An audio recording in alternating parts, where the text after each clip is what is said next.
രണ്ട് പേരുടെ കമൻറ്റ് എനിക്ക് ഭയങ്കര ഇഷ്ടമായി. ആ രണ്ട് പേരും എഴുതിയിട്ടുള്ള ഏകദേശം ഇതുപോലെയാണ്.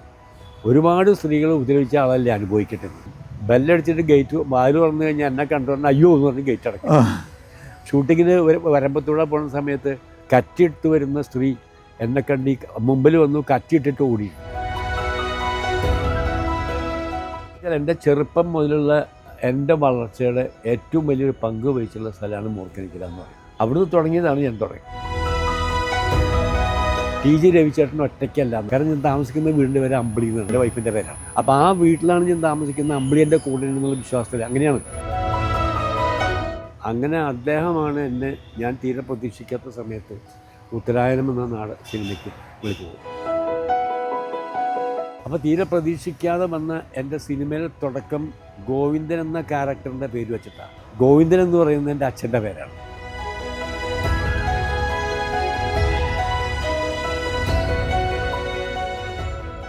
രവിയേട്ടൻ, നമുക്ക് രവിയേട്ടൻ്റെ ജന്മനാടായ മൂർക്കനിക്കരയെക്കുറിച്ച് പറഞ്ഞു തുടങ്ങാം. മൂർക്കനിക്കര ഇപ്പോഴും ഏറെക്കുറെ ഒരു കർഷക ഗ്രാമമാണ്. രവിയേട്ടൻ്റെ യൗവനകാലത്ത് അത് വളരെ കുഗ്രാമം എന്നൊക്കെ പറയാവുന്നത് പോലെയുള്ളൊരു കർഷക ഗ്രാമമായിരുന്നു.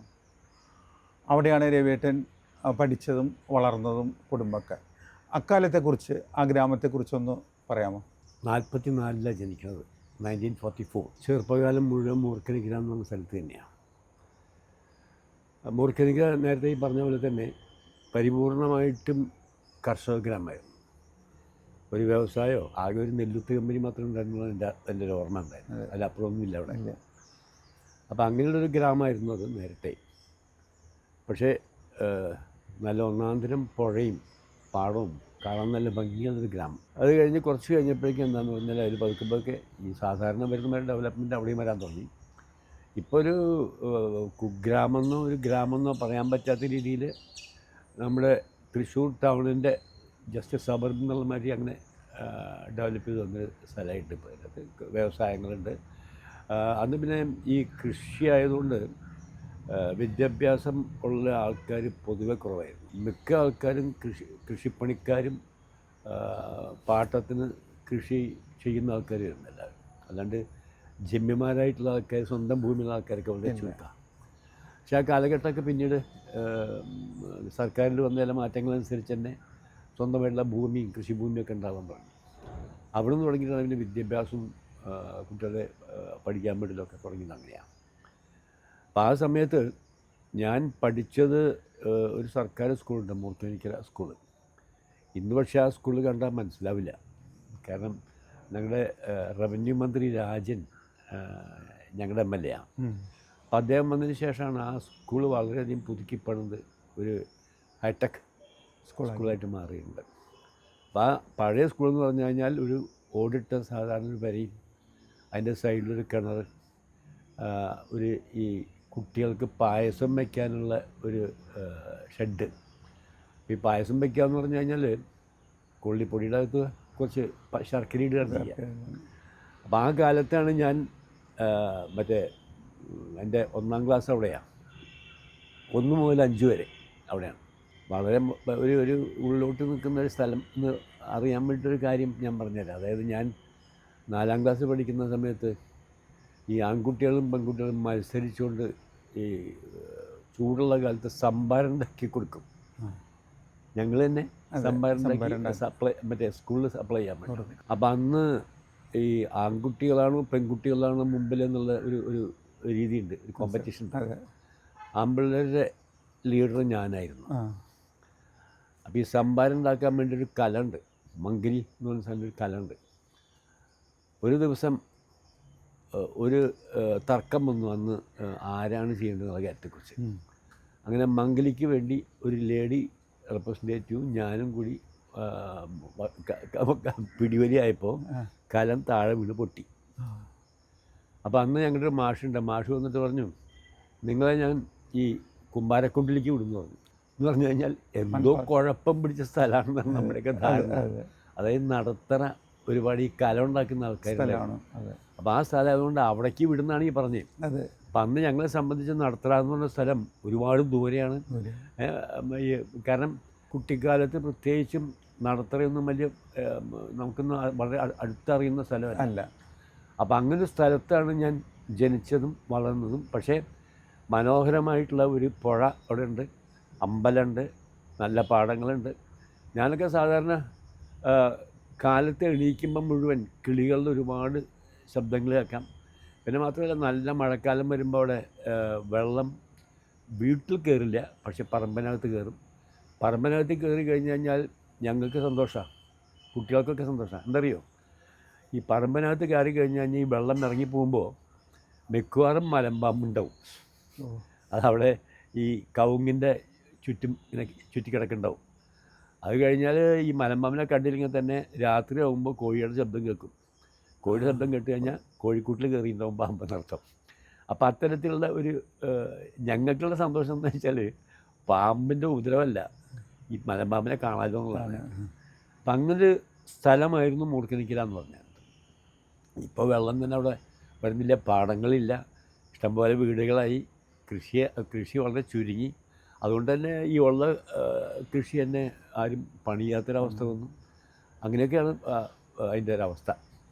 അവിടെയാണ് ഞാൻ 1 മുതൽ 5 വരെ. അപ്പോൾ അന്ന് ഞങ്ങൾ പറയണത് മലയാളം 5 ഇംഗ്ലീഷ് 5 എന്നാണ്. അതായത് 1 മുതൽ 5 വരെയുള്ള ക്ലാസ്സിൻ്റെ അകത്ത് മലയാളം മാത്രം, ഇംഗ്ലീഷില്ല. റാരാത്ത മുതൽ തുടങ്ങിയിട്ട് ഇംഗ്ലീഷില്ല. 5 കഴിഞ്ഞ് കഴിഞ്ഞാൽ പിന്നെ മിഡിൽ സ്കൂളാണ്. അവിടെ 5 മുതൽ, അതായത് ഇംഗ്ലീഷ് 5 മുതൽ വീണ്ടും ഒരു 5 മലയാളം 5 കഴിഞ്ഞ് ഇംഗ്ലീഷ് 5 മുതൽ 7 വരെ. അത് പഠിച്ചത് ഞാൻ പൂച്ചുട്ടി എന്ന് പറഞ്ഞ സ്ഥലത്താണ്. പൂച്ചുട്ടി എന്ന് പറഞ്ഞു കഴിഞ്ഞാൽ എൻ്റെ വീടിൻ്റെ അവിടെ നിന്ന് 1 കിലോമീറ്ററോളം ദൂരമുണ്ട്. ആ 1 കിലോമീറ്റർ ഞങ്ങൾ നടന്നു പോവുക ചെയ്യാം. നടന്നു പോകുമ്പോൾ സർവ്വ വിക്രികളും കാണിക്കാൻ പറ്റിയ സൗകര്യം. അപ്പോൾ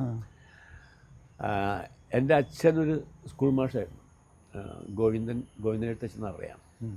അങ്ങൊരു നടത്തറ സ്കൂളിലെ ടീച്ചറാണ്. അപ്പം ഞങ്ങളിങ്ങനെ നടന്നു പോവും, അച്ഛൻ സൈക്കിളിൽ പോവും. അതാണ് ഞങ്ങൾ കുട്ടിക്കാലത്തുള്ള വിദ്യാഭ്യാസത്തിൻ്റെ ഓർമ്മ. ആ കാലത്തും പിന്നെ ഈ എനിക്ക് പ്രധാനമായിട്ടെന്ന് വെച്ചാൽ ഞാൻ മൂർക്കനിക്കര ആ പ്രദേശത്ത് ഞാൻ നേരത്തെ പറഞ്ഞല്ലോ വളരെ പാവപ്പെട്ട ഒരുപാട് ആൾക്കാരുള്ള സ്ഥലമാണ്. എൻ്റെ അച്ഛനൊരു മാഷായതുകൊണ്ട് എനിക്ക് അത്യാവശ്യം 3 നേരം ഭക്ഷണം കഴിക്കാൻ ബുദ്ധിമുട്ടുണ്ടായിട്ടില്ല. അതുകൊണ്ട് തന്നെ എല്ലാ കാര്യങ്ങളിലും എനിക്കൊരു ഒരു മാഷമകൻ ഉള്ള ഒരു തോന്നലുണ്ടാവില്ല, പരിഗണന. അപ്പോൾ ആ പരിഗണന എനിക്ക് പലപ്പോഴും എന്നെ ഒരു സ്കൂളിലും ഈ ക്ലാസ്സിലൊക്കെ ഒരു ലീഡറാവാൻ സഹായിച്ചിട്ടുള്ളതാണ് ഞാൻ അതിനകത്ത്. അപ്പം പിന്നെ പഠിക്കാനും വലിയ മോശമില്ലായിരുന്നു കുട്ടി എന്നുള്ള എനിക്ക് അതിൻ്റെ ഒരു താല്പര്യം കൂടുതലുണ്ടായിരുന്നു. അങ്ങനെ ഇരിക്കുമ്പോഴാണ് ഞാൻ 1ാം ക്ലാസ്സിലിരിക്കുമ്പോൾ ഏകദേശം ഒരു 5 വയസ്സിന് ശേഷമാണ് ചേർക്കുക. 6 വയസ്സായപ്പോഴാണ് എൻ്റെ ആദ്യത്തെ സ്റ്റേജ്. അതായത് വാർഷികം വന്ന സമയത്ത് എന്നോട് ഒരു ടീച്ചറുണ്ട്, ഇട്ടിയാനൻ ടീച്ചർ എന്നാണ് എന്നെ 1ാം ക്ലാസ്സിൽ പഠിപ്പിച്ച ടീച്ചറുടെ പേര്. അപ്പോൾ ആ ടീച്ചർമാരെ കൂടി തീരുമാനിച്ച് ഡാൻസ് ചെയ്യിക്കാൻ തീരുമാനിച്ചു. മനഡോലെ മേരെ മനഡോലെ എന്ന് പറഞ്ഞൊരു പഴയ ഹിന്ദി പാട്ടിന് ഒത്ത് പെൺകുട്ടിയുടെ വേഷം കെട്ടി നൃത്തം ചെയ്തിട്ടാണ് എൻ്റെ ആദ്യത്തെ സ്റ്റേജ്. നിങ്ങളിത് അത്ഭുതപ്പെട്ടുണ്ടായി, ഇതുപോലെയല്ല പണ്ടെനിക്ക് മീശയും തടിയൊന്നുമില്ലല്ലോ. അപ്പോൾ അതാണ് എൻ്റെ ആദ്യത്തെ സ്റ്റേജ്. അപ്പോൾ അത് കഴിഞ്ഞ് കഴിഞ്ഞപ്പോൾ പിന്നെ കൊല്ലത്തിലൊരിക്കൽ ഗ്രാമീണ വായനശാലയുണ്ട് അവിടെ. ഞങ്ങളുടെ ഒരു വലിയ സമയം സ്കൂൾ വിട്ട് കഴിഞ്ഞ് കഴിഞ്ഞാൽ ഗ്രാമീണ വായനശാലയുടെ മുമ്പിൽ ഫുട്ബോൾ കളിക്കലാണ്. ഫുട്ബോൾ എന്ന് പറഞ്ഞാൽ ചിലപ്പോൾ ഫുട്ബോൾ എയറടിച്ച് ഫുട്ബോൾ ഉണ്ടാവും, അതല്ലാന്നുണ്ടെങ്കിൽ തുണിപ്പന്ത് ഉണ്ടാവും. ഇതാണ് അവിടെ ഞങ്ങളുടെ കളി, അതാണ് മെയിനായിട്ട് ഉണ്ടാവുക. അവിടെ മറ്റേ കുറച്ച് സീനിയറായിട്ടുള്ള ആൾക്കാർ വന്നിട്ട് അവൻ്റെ മുമ്പിൽ ഈ ഷട്ടിൽ മറ്റേ ബാഡ്മിൻ്റൺ കളിക്കും. അങ്ങനൊരു കളിസ്ഥലമായിരുന്നു ഈ ഇതിൻ്റെ മുമ്പിൽ. ഇപ്പം ആ സ്ഥലമൊക്കെ കളിസ്ഥലമൊന്നും അല്ല ഇപ്പോൾ. അപ്പോൾ അവിടുന്നാണ് എൻ്റെ അതുകൊണ്ട് ഈ വായനശാലയുടെ അടുത്ത് വാർഷികം വരുന്ന സമയത്ത് അവിടെ എല്ലാവരും കൂടിയിട്ടൊരു നാടകം കളിക്കും. ഈ നാടകം കളിക്കുമ്പോൾ കുട്ടികളുടെ റോളുണ്ടെന്നുണ്ടെങ്കിൽ അത് എന്നെ വിളിക്കുക. അപ്പോൾ എൻ്റെ സ്റ്റേജും തുടങ്ങുന്നത് അവിടെ നിന്നാണ്. ഞാൻ പിന്നെ ഫുട്ബോളറായിരുന്നു കേട്ടോ. എഞ്ചിനീയറിംഗ് കോളേജിലൊക്കെ ഫുട്ബോൾ ക്യാപ്റ്റനൊക്കെ ആയിരുന്നു ഞാൻ. കുറച്ച് ക്ലബ്ബുകൾക്ക് വേണ്ടി കളിച്ചിട്ടുണ്ട്. അപ്പോൾ നിങ്ങൾ എന്നോട് ചോദിക്കും, അപ്പം ഈ IM വിജയനെ കുറ്റിയൊക്കെ ചിലപ്പോൾ ചോദിക്കും. ഞാൻ പറഞ്ഞു IM വിജയനൊക്കെ എന്നെക്കാളൊക്കെ വളരെ കൊച്ചാണ്. പിന്നെ വിജയനെ എൻ്റെ ഒന്നും കമ്പയർ ചെയ്യാൻ പറ്റില്ല. കാരണം ഞാനൊരു ട്രെയിനിങ്ങും ഇല്ലാണ്ട് ഫുട്ബോൾ പാടത്തൊക്കെ കളിച്ച് ഈ മറ്റേ വായനശാലയുടെ മുമ്പിലൊക്കെ കളിച്ച് തുടങ്ങുന്ന ആളാണ്. ഞങ്ങളുടെ ഒരു പ്രദേശം എന്ന് പറയുന്നത്, ഞങ്ങളുടെ ലോകം എന്ന് പറയുന്നത് ഒരു എൻ്റെ വീട് വിട്ട് കഴിഞ്ഞ് കഴിഞ്ഞാൽ പിന്നെ തിരുമാന്താംകുന്നൊരു അമ്പലമുണ്ട്. ആ അമ്പലത്തിന് ഇപ്പം അവിടെ സ്ഥലം കുറവാണ്. പണ്ട് പൊളിറ്റിക്കൽ പാർട്ടികളുടെ മീറ്റിംഗ് മുഴുവൻ വരുന്ന ഈ അമ്പലപ്പറമ്പിൽ വെച്ചിട്ടാണ്. ഇപ്പോൾ അവിടെ അത്രയും സ്ഥലമൊന്നുമില്ല.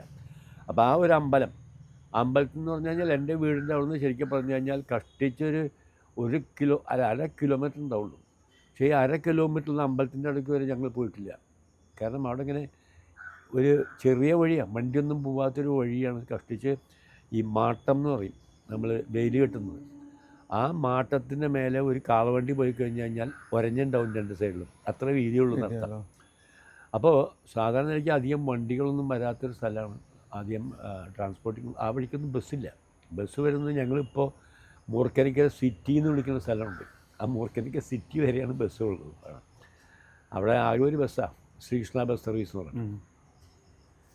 അപ്പോൾ അങ്ങനെയാണ് എൻ്റെ ഈ 1ാം ക്ലാസ് കഴിഞ്ഞ ശേഷം പിന്നെ ഈ പറഞ്ഞ അവിടെ 1ാം ക്ലാസ്സിൽ അവിടെ ഈ ഡാൻസ് ചെയ്തു എന്നുള്ള കൊണ്ട്, സ്റ്റേജിൽ കയറി എന്നുള്ള കാരണം കൊണ്ടും, പിന്നീട് കഥാപ്രസംഗങ്ങൾ അങ്ങനെയുള്ള ഈ ബാലജനസഖ്യം അങ്ങനെയൊക്കെ വരുമ്പോൾ അതിൽ മറ്റേ പലപ്പോഴും ഒരു സബ്ജക്റ്റ് വരും, ക്ഷമ, സത്യമേവ ജയതേ, ഐക്യമത്യം മഹാബലം എന്നൊക്കെ പറഞ്ഞിട്ടുള്ള സബ്ജക്റ്റാണ് വരിക. അപ്പോൾ അതിനെക്കുറിച്ച് സംസാരിക്കാൻ മിക്കവാറും ഞാനുണ്ടാവുക. കാരണം മറ്റു കുട്ടികൾക്ക് പാരൻസ് അങ്ങനെ എഡ്യൂക്കേറ്റഡ് ആയിട്ടുള്ള പാരൻസ് ആവില്ല പല കുട്ടികൾക്കും. വളരെയധികം കുട്ടികൾക്കും അങ്ങനെയാണ്. അപ്പോൾ അവിടെ എനിക്കെന്താണെന്ന് പറഞ്ഞു കഴിഞ്ഞാൽ എൻ്റെ അച്ഛൻ മാഷായതുകൊണ്ട് ഈ സബ്ജക്റ്റിനെ കുറിച്ച് പറഞ്ഞു തരാൻ ഒരാളുണ്ട്. അപ്പോൾ അത് വെച്ച് ഞാൻ അവിടെ പ്രാസംഗികനായി പോയി. അപ്പോൾ ഞാൻ പറഞ്ഞതെന്ന് വെച്ചാൽ എൻ്റെ ചെറുപ്പം മുതലുള്ള എൻ്റെ വളർച്ചയുടെ ഏറ്റവും വലിയൊരു പങ്ക് വഹിച്ചുള്ള സ്ഥലമാണ് മൂർക്കനിക്കര എന്ന് പറയുന്നത്. അവിടുന്ന് തുടങ്ങിയതാണ് ഞാൻ തുടങ്ങി. അത് കഴിഞ്ഞ് പിന്നീട് അവിടെ ഈ മലയാളം 5 കഴിഞ്ഞപ്പോൾ വീണ്ടും ഞാൻ പോയത്, പിന്നീട് എനിക്ക് എൻ്റെ അടുത്തുള്ള സ്ഥലം പൂച്ചട്ടി എന്ന് പറഞ്ഞ സ്ഥലമാണ്. ആ പൂച്ചട്ടി എന്ന സ്ഥലത്ത് ഒരു മിഡിൽ സ്കൂളുണ്ട്. ആ മിഡിൽ സ്കൂളായിരുന്നു മലയാളം ഇംഗ്ലീഷ് 5, 6, 7. ആ മിഡിൽ സ്കൂൾ കഴിഞ്ഞ് കഴിഞ്ഞാൽ പിന്നെ ഞാൻ പഠിച്ചത് തൃശ്ശൂർക്ക് കയറി. പിന്നെ അത് സെൻറ് തോമസ് സ്കൂളിലാണ്. സെൻറ് തോമസ് സ്കൂളിൽ ഞാൻ സത്യം പറഞ്ഞു കഴിഞ്ഞാൽ അതുവരെ ഉണ്ടായിരുന്ന ഈ കലാപരിപാടി പലപ്പോഴും എനിക്ക് സെൻറ് തോമസിൽ ഉണ്ടായിട്ടില്ല. സെൻറ് തോമസ് സ്കൂളിൽ അന്ന് ഞാൻ പറഞ്ഞില്ല, ഈ ബസ്സൊക്കെ വളരെ ചുരുക്കമാണ്. അപ്പോൾ സ്കൂൾ വിട്ട് കഴിഞ്ഞ് കഴിഞ്ഞാൽ നേരെ ബസ്സിൽ കയറി മൂർക്കനിക്കരയ്ക്ക് പോവുക. 10 കിലോമീറ്റർ ഉണ്ട്. അപ്പോൾ അതുകൊണ്ട് അത്തരത്തിൽ ഒരു കലാപരിപാടിക്കോ മറ്റു കാര്യങ്ങൾക്കൊന്നും ഞാൻ പഠിക്കുന്ന കാലത്ത് ഈ തൃശ്ശൂർ വന്ന് 10ാം ക്ലാസ് വരെ 8 മുതൽ 10 കഴിഞ്ഞിട്ട് pre university Saint Thomas college, ആ പീരീഡിൽ അങ്ങനെ കാര്യമായിട്ടുണ്ടായിട്ടില്ല. എനിക്ക് കിട്ടിയ സന്ദർഭങ്ങൾ മുഴുവൻ അവിടുത്തെ നാടകങ്ങൾ മാത്രമാണ്. പിന്നെയാണ് ഞാൻ അവിടുന്ന് പ്രീ യൂണിവേഴ്സിറ്റി കഴിഞ്ഞിട്ട് എഞ്ചിനീയറിംഗ് കോളേജ് ജോയിൻ ചെയ്തത്. എഞ്ചിനീയറിംഗ് കോളേജ് ജോയിൻ ചെയ്തപ്പോൾ എനിക്കൊരു വാശിയായിരുന്നു. കാരണം ഒന്ന് ഫ്രീ ആയിട്ട് ഉണ്ടാവണം എനിക്ക് തോന്നുന്നുണ്ടായി. അപ്പോൾ അവിടെ പ്രൊഫഷണൽ കോളേജൊക്കെ വിചാരിച്ചിട്ട് അങ്ങനെ ഞാൻ അവിടുന്ന് അങ്ങോട്ട് പിന്നെ എഞ്ചിനീയറിംഗ് കോളേജിൽ ഹോസ്റ്റൽ ജീവിതമാണ്. ആ ഹോസ്റ്റൽ ജീവിതം തുടങ്ങിയപ്പോഴാണ് എൻ്റെ കളികളും നാടകവും ഒക്കെ കൂടുതൽ കോൺസെൻട്രേറ്റ് ചെയ്യുന്നത് എഞ്ചിനീയറിംഗ് കോളേജിൽ ചെന്നതിന് ശേഷം. അപ്പോൾ നിങ്ങൾ ചോദിക്കും ചിലപ്പോൾ പഠിപ്പോന്ന് ചോദിക്കും. പഠിപ്പിൻ്റെ കാര്യത്തിൽ എന്ന് പറഞ്ഞാൽ എഞ്ചിനീയറിംഗ് കോളേജിൽ ഗുണം എന്താ വെച്ചാൽ സബ്ജക്റ്റ് മെഡിസിൻ മാതിരിയല്ലല്ലോ, കണ്ടമാനം വായിക്കേണ്ട കാര്യമില്ല. അപ്പം എനിക്ക് തീരുമാനിച്ചതെന്ന് വെച്ചാൽ എനിക്ക് വായന ഈ കണ്ടമാനം വായിച്ചിട്ടുള്ളൊരു പരിപാടി എന്നെ സംബന്ധിച്ചില്ല. പക്ഷേ പൊതുവെ മാത്സിലാണ് ഞങ്ങൾ എഞ്ചിനീയറിങ്ങിലൊക്കെ നിൽക്കുക. അപ്പോൾ അങ്ങനെയാണ് ഞങ്ങൾ എഞ്ചിനീയറിംഗ് കോളേജിൽ വരുന്നത് തന്നെ. അപ്പോൾ അവിടുന്നാണ് പിന്നെ അടുത്ത ഘട്ടം തുടങ്ങുന്നത് അവിടെ വെച്ചിട്ടാണ്. ഞാൻ മൂർക്കനിക്കരയിലേക്ക് ഒന്നുകൂടി വന്നുണ്ട്. ഈ മൂർക്കനിക്കരയിൽ അന്ന് ഈ വാഴയും കപ്പയും കൃഷി ചെയ്ത് ജീവിച്ചിരുന്ന ഒരു ഗ്രാമമായിരുന്നു. അവിടെ ഒരു 100ഓളം പേർക്ക്, അതായത് 100ഓളം കുടുംബങ്ങൾക്ക് ശമ്പളം എന്ന നിലയ്ക്ക് കിട്ടാൻ തുടങ്ങിയത് രവിയേട്ടൻ അവിടെ റബ്ബർ കമ്പനി, റബ്ബർ ഫാക്ടറി തുടങ്ങിയതോടു കൂടിയാണെന്ന് പറഞ്ഞു കേട്ടിട്ടുണ്ട്. ആളുകൾക്ക്, കുറേ കുടുംബങ്ങളിലേക്ക് ഒരു വരുമാനം എത്തിയത്, അതുവരെയുള്ള കാർഷിക ജീവിതത്തിൽ നിന്ന് വ്യത്യസ്തമായിട്ടൊരു വരുമാനം എത്തിയത് ഇതായിരുന്നു. പക്ഷെ പിന്നീട് രവിയേട്ടൻ തന്നെ അത് ഒരു സുഖകരമല്ലാത്ത രീതിയിൽ അവസാനിപ്പിക്കേണ്ടിയും വന്നു. അതിനെക്കുറിച്ചൊന്ന്. അത് അവിടേക്ക് ഞാൻ വരാൻ തുടങ്ങിയതാണ്. കാരണം എൻ്റെ എഞ്ചിനീയറിംഗ് കഴിഞ്ഞിട്ടാണ് അവിടേക്ക് എത്താൻ വേണ്ടിയിട്ട്. അപ്പോൾ എഞ്ചിനീയറിംഗ് കോളേജിൽ പഠിക്കുന്ന സമയത്താണ് ഞാൻ അവിടുത്തെ ഫൈൻ ആർട്സ് ക്ലബ് സെക്രട്ടറി ആയിരുന്നു, ജനറൽ സെക്രട്ടറി ആയിരുന്നു. അപ്പോൾ പിന്നെ ഫുട്ബോൾ ക്യാപ്റ്റനായിരുന്നു. ഇതൊക്കെ വരുമ്പം അവിടെ നിന്നാണ് പിന്നീട് ഡെവലപ്മെൻറ്റ്. അപ്പോൾ എഞ്ചിനീയറിംഗ് കോളേജിൽ പഠിക്കുന്ന കാലത്ത് തന്നെ അതിൻ്റെ മുമ്പിലാണല്ലോ ഈ ഓൾ ഇന്ത്യ റേഡിയോൻ്റെ ഒരു ഓഫീസുള്ള അവിടെയാണ്. അപ്പോൾ അന്ന് സിനിമയെക്കുറിച്ചുള്ള ഒരു ചിന്ത എൻ്റെ മനസ്സിലില്ല. കാരണം വെച്ചാൽ സിനിമ എൻ്റെ റീച്ചിലായിരുന്നില്ല. അപ്പോൾ എൻ്റെ മനസ്സിലെന്ന് വെച്ചാൽ നാടകമാണ്. അപ്പോൾ കോളേജിലെ നാടകങ്ങളും ആ സമയത്ത് പുറത്ത് ചില നാടകങ്ങൾ ഇതൊക്കെ ചെയ്തിരുന്ന സമയത്ത്. അപ്പോൾ ഈ മറ്റേ ഓൾ ഇന്ത്യ റേഡിയോൻ്റെ ഓഫീസിൽ പോയിട്ട് ഞാനിലേക്ക് ചോദിച്ചു, എൻ്റെ ശബ്ദം ഒന്ന് ഈ റേഡിയോയിൽ വരാൻ, അതാണ് നെക്സ്റ്റ് സ്റ്റെപ്പ്, അതാണ് റേഡിയോയിൽ വരാൻ എന്താ വഴിയെന്ന് ചോദിച്ചപ്പോൾ അവർ പറഞ്ഞു ഇവിടെ റെക്കോർഡിംഗ് ഇല്ല, റെക്കോർഡിംഗ് കാലിക്കറ്റാണ്. അങ്ങനെയാണ് ഞാൻ പിന്നെ ഒരു സംഗതി എനിക്ക് തോന്നിക്കഴിഞ്ഞ് കഴിഞ്ഞാൽ അത് എങ്ങനെയും അത് വർക്കൗട്ട് ആവണമെന്നുള്ളൊരു വാശി എന്നെ സംബന്ധിച്ച് പൊതുവെ ചെറുപ്പം മുതലേ ഉണ്ട്. അതുകൊണ്ട് തന്നെ ഈ ചെറുപ്പം മുതലേ എന്നെ അവിടെ കാരണവന്മാർ വിളിച്ചിരുന്നത് ഒരു വിഭാഗം പറയും ചെക്കൻ മിടുക്കനാന്ന് പറയും. അപ്പം ചില ആൾക്കാർ പറയും അത് പച്ചവാഴക്കെന്നാന്ന് പറയും. പച്ചവാഴക്കെന്ന്. അപ്പം എനിക്കറിയില്ലായിരുന്നു ഈ പച്ചവാഴക്കെന്ന് എന്താണെന്ന് ഇവിടെ. അപ്പം പിന്നീട് ഞാൻ മനസ്സിലാക്കിയത് പച്ചവാഴക്കെന്ന് പറഞ്ഞു കഴിഞ്ഞാൽ വെച്ച് കഴിഞ്ഞാൽ പെട്ടെന്ന് വലുതാവത്രേ, കൊല വരുമ്പോൾ ശുംന്നായി പോകുന്നു, മനസ്സിലായില്ലേ? അപ്പം അങ്ങനെയുള്ളൊരു രീതി ഉണ്ടായിരുന്നു. അപ്പം ഞാനിത് പറഞ്ഞ് ഇടയ്ക്ക് വെച്ചത് പറഞ്ഞു മാത്രമേ ഉള്ളൂ. കാരണം എന്ന് വെച്ചാൽ അങ്ങനെ രണ്ട് രീതിയിലുണ്ടല്ലോ. അവിടെ തന്നെ പിന്നെ എൻ്റെ ഏട്ടൻ ആണ് ആ പ്രദേശത്തു നിന്നല്ല, കേരളത്തിൽ തന്നെ വളരെ മെഡിക്കൽ കോളേജസ് ഒന്നും ഇല്ലാതിരുന്ന കാലത്ത് മെഡിക്കൽ കോളേജ് പഠിച്ച ഒരാളാണ് ചേട്ടനാണ്. അപ്പോൾ ചേട്ടൻ പഠിച്ചത് മൈസൂർ മെഡിക്കൽ കോളേജിലാണ്. അന്ന് പനമ്പള്ളി ഗോവിന്ദമേനൻ്റെ മകൻ ചേട്ടനൊക്കെ ക്ലാസ്മേറ്റ്സാണ് അവിടെ മെഡിക്കൽ കോളേജിലത്. ഞാൻ പറഞ്ഞത് അത്തരത്തിലുള്ള ഒരു സ്ഥലത്തു നിന്നാണ് ഞാൻ, എൻ്റെ അച്ഛൻ മാഷായതുകൊണ്ട് പക്ഷേ വിദ്യാഭ്യാസപരമായിട്ടും കൂടുതൽ കോൺസെൻട്രേറ്റ് ചെയ്തൊരു ഫാമിലിയാണ് എൻ്റെ കുടുംബം. അങ്ങനെയാണ് എനിക്ക് പഠിക്കാനും ഇതിനൊക്കെ സൗകര്യം ഉണ്ടായതാണ്. അപ്പം അങ്ങനെ എഞ്ചിനീയറിംഗ് കോളേജിൽ നിന്ന് വന്ന്, എഞ്ചിനീയറിംഗ് കോളേജിൽ നിന്ന് മറ്റേ ഓൾ ഇന്ത്യ റേഡിയോ കാര്യം കഴിഞ്ഞല്ലോ. അത് കഴിഞ്ഞിട്ട് ഞാൻ പാസ്സായതിന് ശേഷം ഞാൻ തീരുമാനിച്ചതെന്ന് വെച്ചാൽ ജോലിക്ക് പോകണ്ട തീരുമാനിച്ചു. കാരണം എൻ്റെ മനസ്സിൽ അപ്പോഴേക്കും എന്താ വെച്ചാൽ ഈ AM പരമൻ എൻ്റെ ഒരു ബന്ധുവാണ്, പഴയ MLA ഇരുന്ന ആൾ. അപ്പോൾ പരമേട്ടനാണ് പലപ്പോഴും കമ്മ്യൂണിസ്റ്റ് പാർട്ടിയുടെ മീറ്റിങ്ങുകൾ വന്നു കഴിഞ്ഞാൽ പ്രസംഗിക്കാൻ മൂർക്കനിക്കലേക്ക് വരിക. അപ്പോൾ അന്ന് കമ്മ്യൂണിസ്റ്റ് പാർട്ടിയുടെ എൻ്റെ അറിവിൽ 8 ആളേ ഉള്ളൂ. എറണാകുന്ന ആൾക്കാർ 8 പേരാണ് ശരിക്കും പബ്ലിക്കായിട്ട് കമ്മ്യൂണിസ്റ്റുകാരാന്ന് പറയുന്ന ആൾക്കാർ. പരമേട്ടൻ വന്ന് പ്രസംഗിക്കുമ്പോൾ ഈ മറ്റേ അമ്പലപ്പറമ്പിൽ ആകെ കുറച്ച് ആൾക്കാരുണ്ടാവില്ല മുമ്പിലിരിക്കാൻ. പക്ഷെ മുമ്പിലിരിക്കുന്നതിൽ ഏറ്റവും കൂടുതൽ ഈ ട്രൗസറിട്ട് എൻ്റെ പ്രായത്തിലുള്ള കുട്ടികളായിരിക്കും. പരമേട്ടൻ ബന്ധുവായതുകൊണ്ട് ഞാൻ വീട്ടിൽ നിന്ന് ഒന്ന് ചായ പിടിച്ച് പരമേട്ടൻ പോകുമ്പോൾ നീ വരുന്നുണ്ടോയെന്ന് ചോദിക്കും. പിന്നെ ഞാൻ വരുന്നു പിന്നാലെ പോവും. അവിടെ ചെന്നിരുന്ന് കേട്ട് എൻ്റെ കേൾവിക്കും എന്നെപ്പോലുള്ള കുട്ടികളുടെ കേൾവിക്കും താല്പര്യം എന്താണെന്ന് പറഞ്ഞു കഴിഞ്ഞാൽ അന്ന് ഈ മൈക്കില്ല, മെഗഫോണാണ്. അപ്പോൾ ആ മെഗഫോണിൽ പരമേട്ടൻ പറയുന്നത് എന്തൊക്കെയാണോ എന്ന് ചോദിച്ച് കേട്ട് മനസ്സിലാക്കിയിട്ട് അത് ഏകദേശം അതുപോലെ പലതും വന്നിട്ട് പിറ്റേ ദിവസം എൻ്റെ സുഹൃത്തുക്കളെ കൂട്ടി ഇങ്ങനെ മൈക്ക് കടലാസ് കൊണ്ട് ചുരുട്ടി ഉണ്ടാക്കിയിട്ട് പറയാം മെഗഫോൺ. അപ്പോൾ ഞാൻ പറഞ്ഞതെന്ന് വെച്ചാൽ അത്തരത്തിലുള്ള രീതികളിൽ എൻ്റെ കൊച്ചുകാലം പോലെ എൻ്റെ മനസ്സിലേക്ക് കയറിയിട്ടുള്ള പരമേട്ടൻ സംസാരിക്കുന്ന ഈ സാധുക്കളായിട്ടുള്ള ആൾക്കാരും ജോലിയില്ലാത്ത ആൾക്കാരും അങ്ങനത്തെ പ്രശ്നങ്ങളാണ്. അത് എല്ലാ കാലത്തും എൻ്റെ മനസ്സിൽ കിടന്നിരുന്നതാണ്. അതുകൊണ്ട് തന്നെ ഞാൻ എഞ്ചിനീയറിംഗ് കഴിഞ്ഞപ്പോൾ ജോലിക്ക് പോകേണ്ട തീരുമാനിച്ചു. പകരം എൻ്റെ നാട്ടിൽ ജോലിയില്ലാത്ത ഒരുപാട് പേരുണ്ട്. അപ്പോൾ അവർക്ക് എന്തെങ്കിലും ഒരു വഴിയുണ്ടാക്കി കൊടുക്കുന്നതായിരുന്നു എൻ്റെ മനസ്സിൽ. ആ സമയത്താണ് ഞാൻ ഒരു അച്ഛനാണെങ്കിൽ ആ സമയത്ത് ഒരു ചെറിയ റബ്ബർ എസ്റ്റേറ്റ് ഉണ്ടായിരുന്നു. വലിയ എസ്റ്റേറ്റ് ഒന്നുമില്ല, കൊച്ചു എസ്റ്റേറ്റാണ്. അപ്പോൾ അതിനും ഈ റബ്ബറിൻ്റെ വാല്യൂ ഭയങ്കര ഫ്ലക്ച്വേറ്റ് ചെയ്തിരുന്ന കാലമാണ്. ഒരു കാലത്ത് വില ഉണ്ടാവും, ഒരു കാലത്ത് വില ഉണ്ടാവില്ല, അങ്ങനെ. അപ്പോൾ അതിൻ്റെ പ്രോഡക്റ്റ് ഉണ്ടാക്കുകയാണെങ്കിൽ അതിനൊരു മാർക്കറ്റ് വാല്യൂ ഉണ്ടാവുമല്ലോ. അപ്പോൾ അതൊക്കെ കൂടി മനസ്സിൽ വെച്ചുകൊണ്ടാണ് ഞാൻ ടെക്സൺ റബ്ബർ പ്രൊഡക്ട്സ് എന്നാണ് എൻ്റെ പേര്. ടെക്സൺ എന്ന് ഞാൻ ഉദ്ദേശിച്ചത് എൻ്റെ തൃശ്ശൂർ എഞ്ചിനീയറിംഗ് കോളേജ് സൺ എന്നിട്ടാണ്, രബി എന്ന് എൻ്റെ പേര്. അങ്ങനെയാണ് ടെക്സൺ റബ്ബർ പ്രൊഡക്ട്സ് വന്നത്. ആകെ 5 പേരാണ് ഇതിനകത്തുള്ളത്. ആ 5 പേരും ഞാനും, അവരും കൂടെ ഞാനും പണി. അങ്ങനെയാണ് ആ 5 പേരിൽ നിന്ന് വളർന്ന് വലുതായി കുറേ കഴിഞ്ഞപ്പോഴേക്കും ഏകദേശം ഒരു 100ഓളം ആൾക്കാർ ജോലി ചെയ്യുന്നൊരു സ്ഥാപനമായിട്ട് മാറി. അങ്ങനെ അതുകൊണ്ട് തന്നെ എന്താ വെച്ചാൽ നിങ്ങൾ നേരത്തെ ചോദിച്ച മാതിരി തന്നെ മൂർക്കനിക്കര പ്രദേശത്ത് വ്യവസായവുമായിട്ട് ബന്ധപ്പെട്ട് വരുന്ന ഒരു നെല്ലുത്ത് കമ്പനി അല്ലാത്ത, പൊടിക്കുന്നൊരു കമ്പനി അല്ലാത്തൊരു കമ്പനി എന്ന് എനിക്ക് വന്ന് തുടങ്ങിയത് ഞാനാണ്. അത് 5 പേരെ വെച്ച് തുടങ്ങിയതാണ്.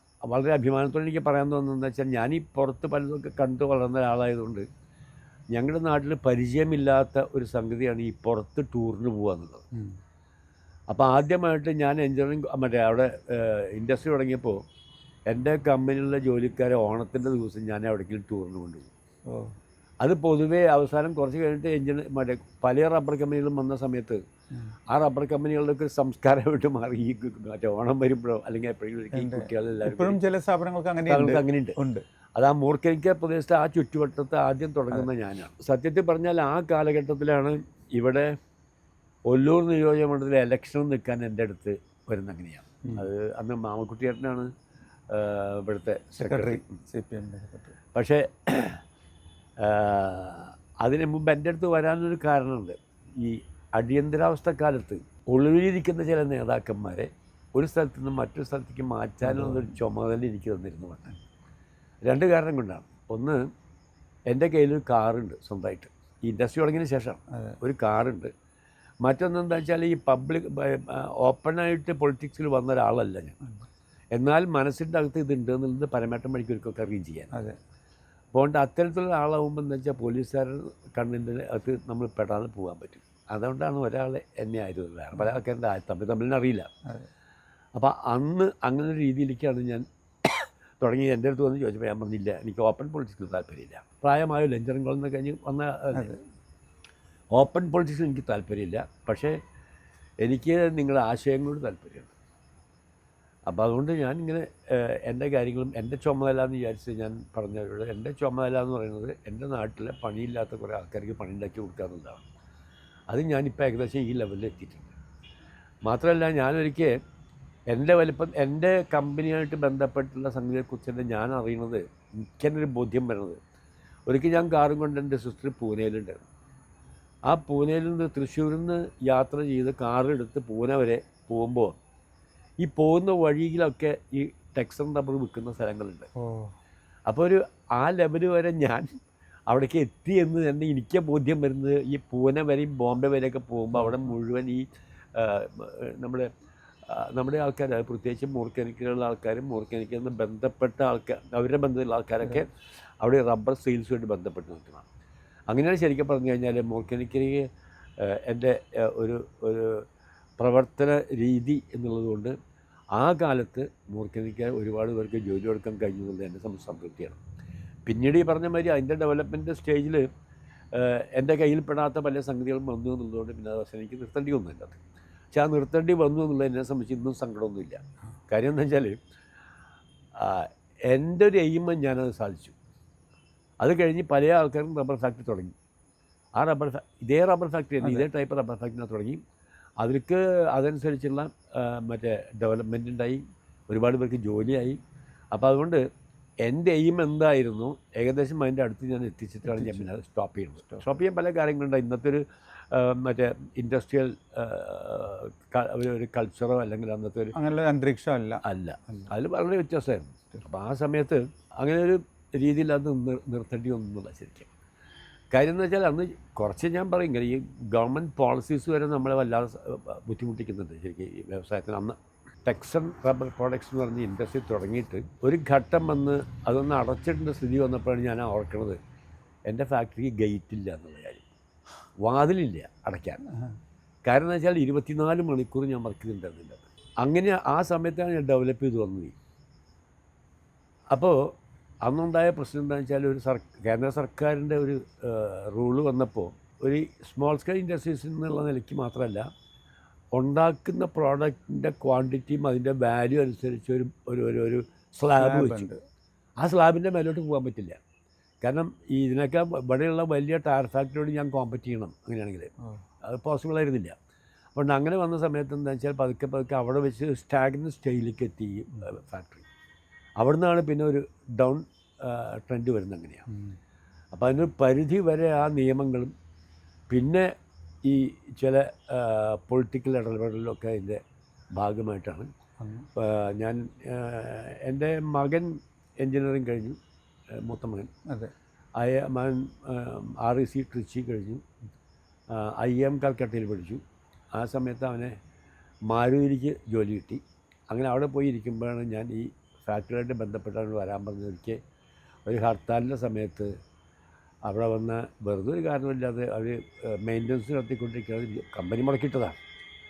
ഞാൻ പറഞ്ഞതെന്ന് വെച്ചാൽ ആ കമ്പനി മുടക്കിയ സമയത്താണെങ്കിൽ പോലും ഈ വ്യവസായത്തിൻ്റെ അകത്തുണ്ടാക്കുന്ന സംഗതികൾ മുഴുവൻ ഞാൻ പതുക്കെ അവരുടെ മുമ്പിൽ മുതലാളിയായിട്ട് മാറി. കാരണം ഈ ഉണ്ടാക്കുന്ന പ്രോഡക്ട്സ് മുഴുവൻ പുറത്തു പോകുമ്പോൾ എന്ന് വെച്ചാൽ ഇത് മുഴുവൻ എൻ്റെ പ്രോഫിറ്റാണ്, വലിയ കാശുണ്ടാക്കുക. അത് ടാക്സ് നല്ല കേട്ടോ. അതിനുശേഷം തുടങ്ങിയിട്ടുള്ള മറ്റു കമ്പനികളുണ്ട് അതിൻ്റെ അകത്ത്. അങ്ങനെ വന്ന അവസാനം ഒരു അറ്റ്മോസ്ഫിയർ സുഖമല്ലാത്തൊരു അറ്റ്മോസ്ഫിയറിലേക്ക് എത്തി. ഒരു ഹർത്താലിൻ്റെ ദിവസം ആളില്ലാത്തൊരു പാർട്ടിയുടെ ഹർത്താൽ എന്തോ ഒരു കാരണം പറഞ്ഞിട്ടാണ് അന്ന് എൻ്റെ മകനും 2-3 എൻജിനീയേഴ്സൊക്കെ കൂടി അവിടെ എന്തോ ചെറിയ മെയിൻ്റനൻസ് വർക്കൊക്കെ നടത്തിക്കൊണ്ടിരിക്കുമ്പോൾ ഒരു ഗ്യാങ് വന്ന് തല്ലും പിടിയൊക്കെ ഉണ്ടാക്കി അതിൻ്റെ അകത്ത് എല്ലാം തല്ലി പൊളിച്ച്. അപ്പോൾ ഒരു സെക്യൂരിറ്റിക്കാരനെ കൈകാര്യം ചെയ്യുന്ന സമയത്ത് എൻ്റെ മകൻ ഓടി വന്നു. ആ ക്രൗഡിൻ്റെ അകത്ത് അവൻ്റെ മൂക്കിൻ്റെ ഇടി കിട്ടി, മൂക്കിൽ നിന്ന് ചോര വന്നു. അതൊക്കെ കഴിഞ്ഞപ്പോൾ എന്താ വെച്ചാൽ ഞാൻ ഫെഡപ്പായി. ഇനി ഇത് കാരണം ഈ കുട്ടികൾക്ക് ഈ ഞാനൊരു ഫാക്ടറി ഉണ്ടാക്കി ഡെവലപ്പ് ചെയ്യുന്നുള്ള കാരണം കൊണ്ട് തല്ല് കിട്ടുന്നൊരവസ്ഥ വന്നു കഴിഞ്ഞാൽ അത് എനിക്ക് മാത്രമല്ല, എനിക്കത് സഹിച്ചില്ല. ഞാൻ ഇപ്പോഴും ആ ചെയ്ത് ശരിയല്ല എന്നുള്ള അഭിപ്രായം എനിക്കില്ല. കാരണം വെച്ചാൽ ഞാൻ ഐ വാണ്ടഡ് ടു വിഡ്രൂ. അടുത്ത ആഴ്ച മുതൽ ഞാൻ പിന്നെ എൻ്റെ ഫാക്ടറികൾ മുഴുവൻ ക്ലോസ് ചെയ്ത് അവസാനിപ്പിച്ച് നിൽക്കുക ചെയ്തത്. അതാണ് എൻ്റെ തിരിച്ചുപോക്കതാണ്. പക്ഷേ ആ തിരിച്ചുപോക്ക് വന്നുകൊണ്ടാണ് ഞാൻ സിനിമയിൽ സ്ട്രോങ് ആയത്. കാരണം എനിക്ക് വേറെ വരുമാനമില്ല. എഞ്ചിനീയറിംഗ് കഴിഞ്ഞു, ഞാൻ ഇവിടുത്തെ വേറെ പണിയൊന്നും എടുത്തിട്ടില്ല, എൻ്റെ ഈ ഫാക്ടറി മാത്രമായിരുന്നു. അപ്പോൾ എന്താ വെച്ചാൽ അത് നിർത്തിയോടുകൂടി അതിന് മുമ്പ് തന്നെ ഇൻഡസ്ട്രിയിലുണ്ട്, ഞാൻ സിനിമ ഇൻഡസ്ട്രിയിലുണ്ട്. പക്ഷേ 100% ഇൻഡസ്ട്രിയിൽ ഞാൻ കോൺസെൻട്രേറ്റ് ചെയ്തിരുന്നില്ല. പക്ഷേ ഈ ഒരു വിഷയം വന്ന് ഞാൻ വ്യവസായത്തിൽ നിന്ന് കുറച്ച് പിന്നാക്കം മാറിക്കഴിഞ്ഞപ്പോൾ പിന്നെ എനിക്ക് ഒരു ജീവിതമാർഗം എന്ന എനിക്ക് എന്നൊരു പക്ഷേ എനിക്ക് സിനിമയ്ക്ക് വരേണ്ടി വന്നു. അവിടുന്നാണ് സിനിമയ്ക്കുള്ള പോക്ക്. ഇതാണ് തുടക്കം എന്ന് പറയാൻ ഞാനത്. ഇപ്പോൾ നാടകത്തിൽ നിന്ന് സിനിമയിലേക്ക് വന്ന ആ റൂട്ടെന്ന് പറയാമോ? അപ്പോൾ ഓൾ ഇന്ത്യ റേഡിയോയിൽ ഈ അവിടുത്തെ ബ്രോഡ്കാസ്റ്റിംഗ് മാത്രമേ ഉള്ളൂ, മറ്റേ റെക്കോർഡിംഗ് ഇല്ല ആ സമയത്ത്. അപ്പോൾ ഞാൻ അവർ പറഞ്ഞാൽ കോഴിക്കോട് പോയിക്കോളാൻ പറഞ്ഞു. കോഴിക്കോട് നിന്നാണ് റെക്കോർഡ് ചെയ്തത്. അങ്ങനെ ഞാൻ കോഴിക്കോട് പോയി, കോളേജിൽ പഠിച്ചുകൊണ്ടിരിക്കുമ്പോൾ.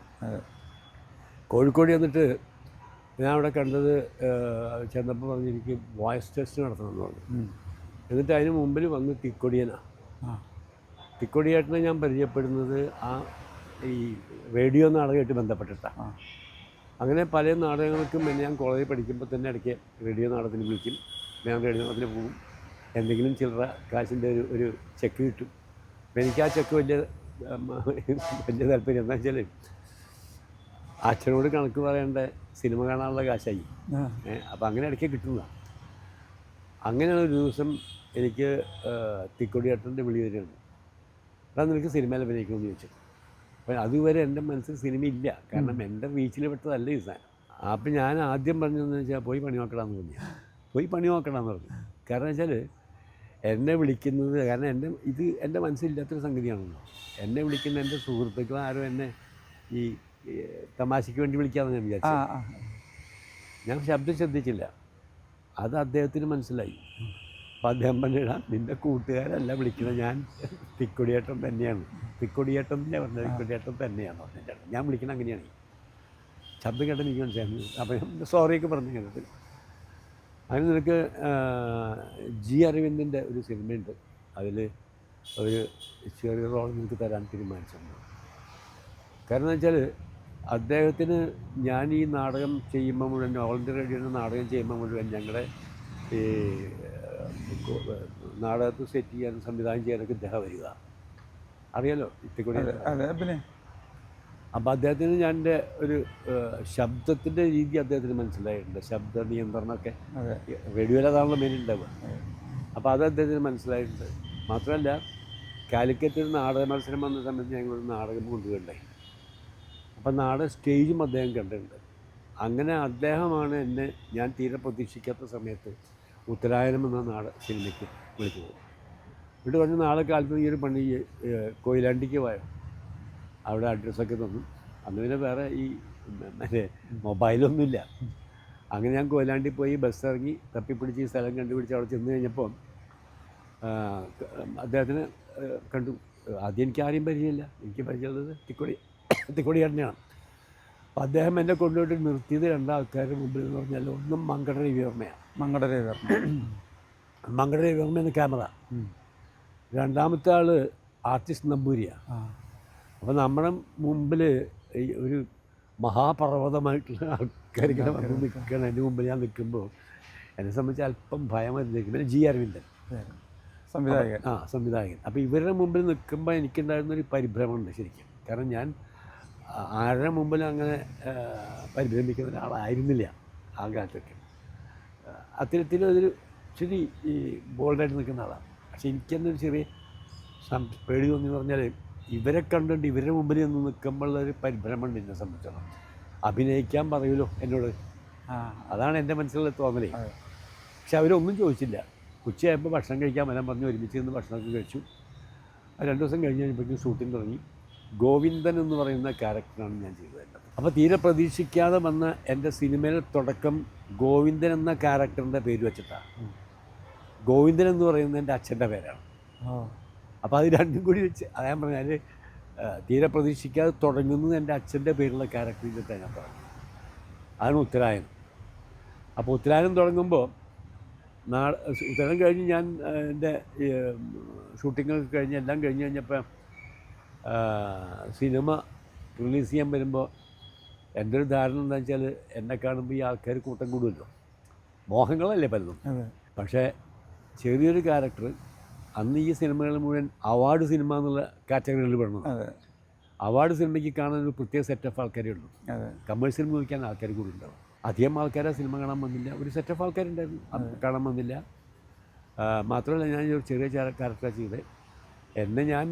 എന്നെ കണ്ടാൽ മനസ്സിലാവും എന്ന് വെച്ചാൽ തിയേറ്ററിന് മുമ്പിൽ ചെന്ന് നിന്നിട്ട് പോലും എന്നെ ആരും മനസ്സിലാക്കിയില്ല. അപ്പോൾ ആ മോഹം നടന്നില്ല. ഞാൻ നേരത്തെ പറഞ്ഞ മാതിരി ഒന്ന് തുടങ്ങിയാൽ പിന്നെ അതങ്ങനെ വിട്ടു പോരാൻ എനിക്ക് ഒരു മനസ്സുള്ള ആളല്ല. അപ്പോൾ ഒരു സിനിമ എടുത്താലോ എന്നൊരാലോചന വന്നു. അങ്ങനെയാണ് എഞ്ചിനീയറിംഗ് കോളേജിൽ ജിയോളജി പ്രൊഫസറായിരുന്ന ജി ഗോപാലകൃഷ്ണൻ ആ സമയത്ത് ഈ നാടകങ്ങളൊക്കെ വരുമ്പോൾ നാടകം ഗോപാലകൃഷ്ണൻ എഴുതും. ഞങ്ങൾ തമ്മിൽ വലിയ സുഹൃത്തുക്കളായിരുന്നു. ഗോപാലകൃഷ്ണൻ നാടകം എഴുതും. അത് കുട്ടികളെ ഡയറക്റ്റ് കൊടുക്കാൻ വേണ്ടി എന്നെ വിളിക്കും. അങ്ങനെ ഈ നാടക ഡയറക്ഷനായിട്ട് ഇങ്ങനെ കുറേ സ്ഥലത്ത് ഞാൻ ബന്ധപ്പെടുകയൊക്കെ ചെയ്തിരുന്നു. ഞങ്ങളുടേതായിട്ട് നാടക സെറ്റും തൃശ്ശൂരുണ്ടായിരുന്നു. ഒരു പ്രൊഫഷണൽ സെറ്റ് എന്ന് പറയാൻ വയ്യ, ഒരു രസത്തിന് വേണ്ടി തുടങ്ങിയതാണ്. പക്ഷേ ആ നാടകം കണ്ട് നല്ലതെന്ന് പറയുമ്പോൾ ആരെങ്കിലും വിളിക്കും. അപ്പം അങ്ങനെ നാടകത്തിലൂടെ എനിക്ക് നല്ല ബന്ധങ്ങളുണ്ടായിട്ടുണ്ട്. അപ്പോൾ അങ്ങനെ ഗോപാലകൃഷ്ണൻ പറഞ്ഞു, ഞാൻ ഗോപാലകൃഷ്ണനോട് ചോദിച്ചു, ഗോപാലകൃഷ്ണൻ നമുക്കൊരു ഒരു ചെറിയ സിനിമ എടുക്കാൻ അതിൻ്റെ കാശ് എത്ര വരും എന്നൊക്കെ ചോദിച്ച് മനസ്സിലാക്കിയിട്ട് പറഞ്ഞു.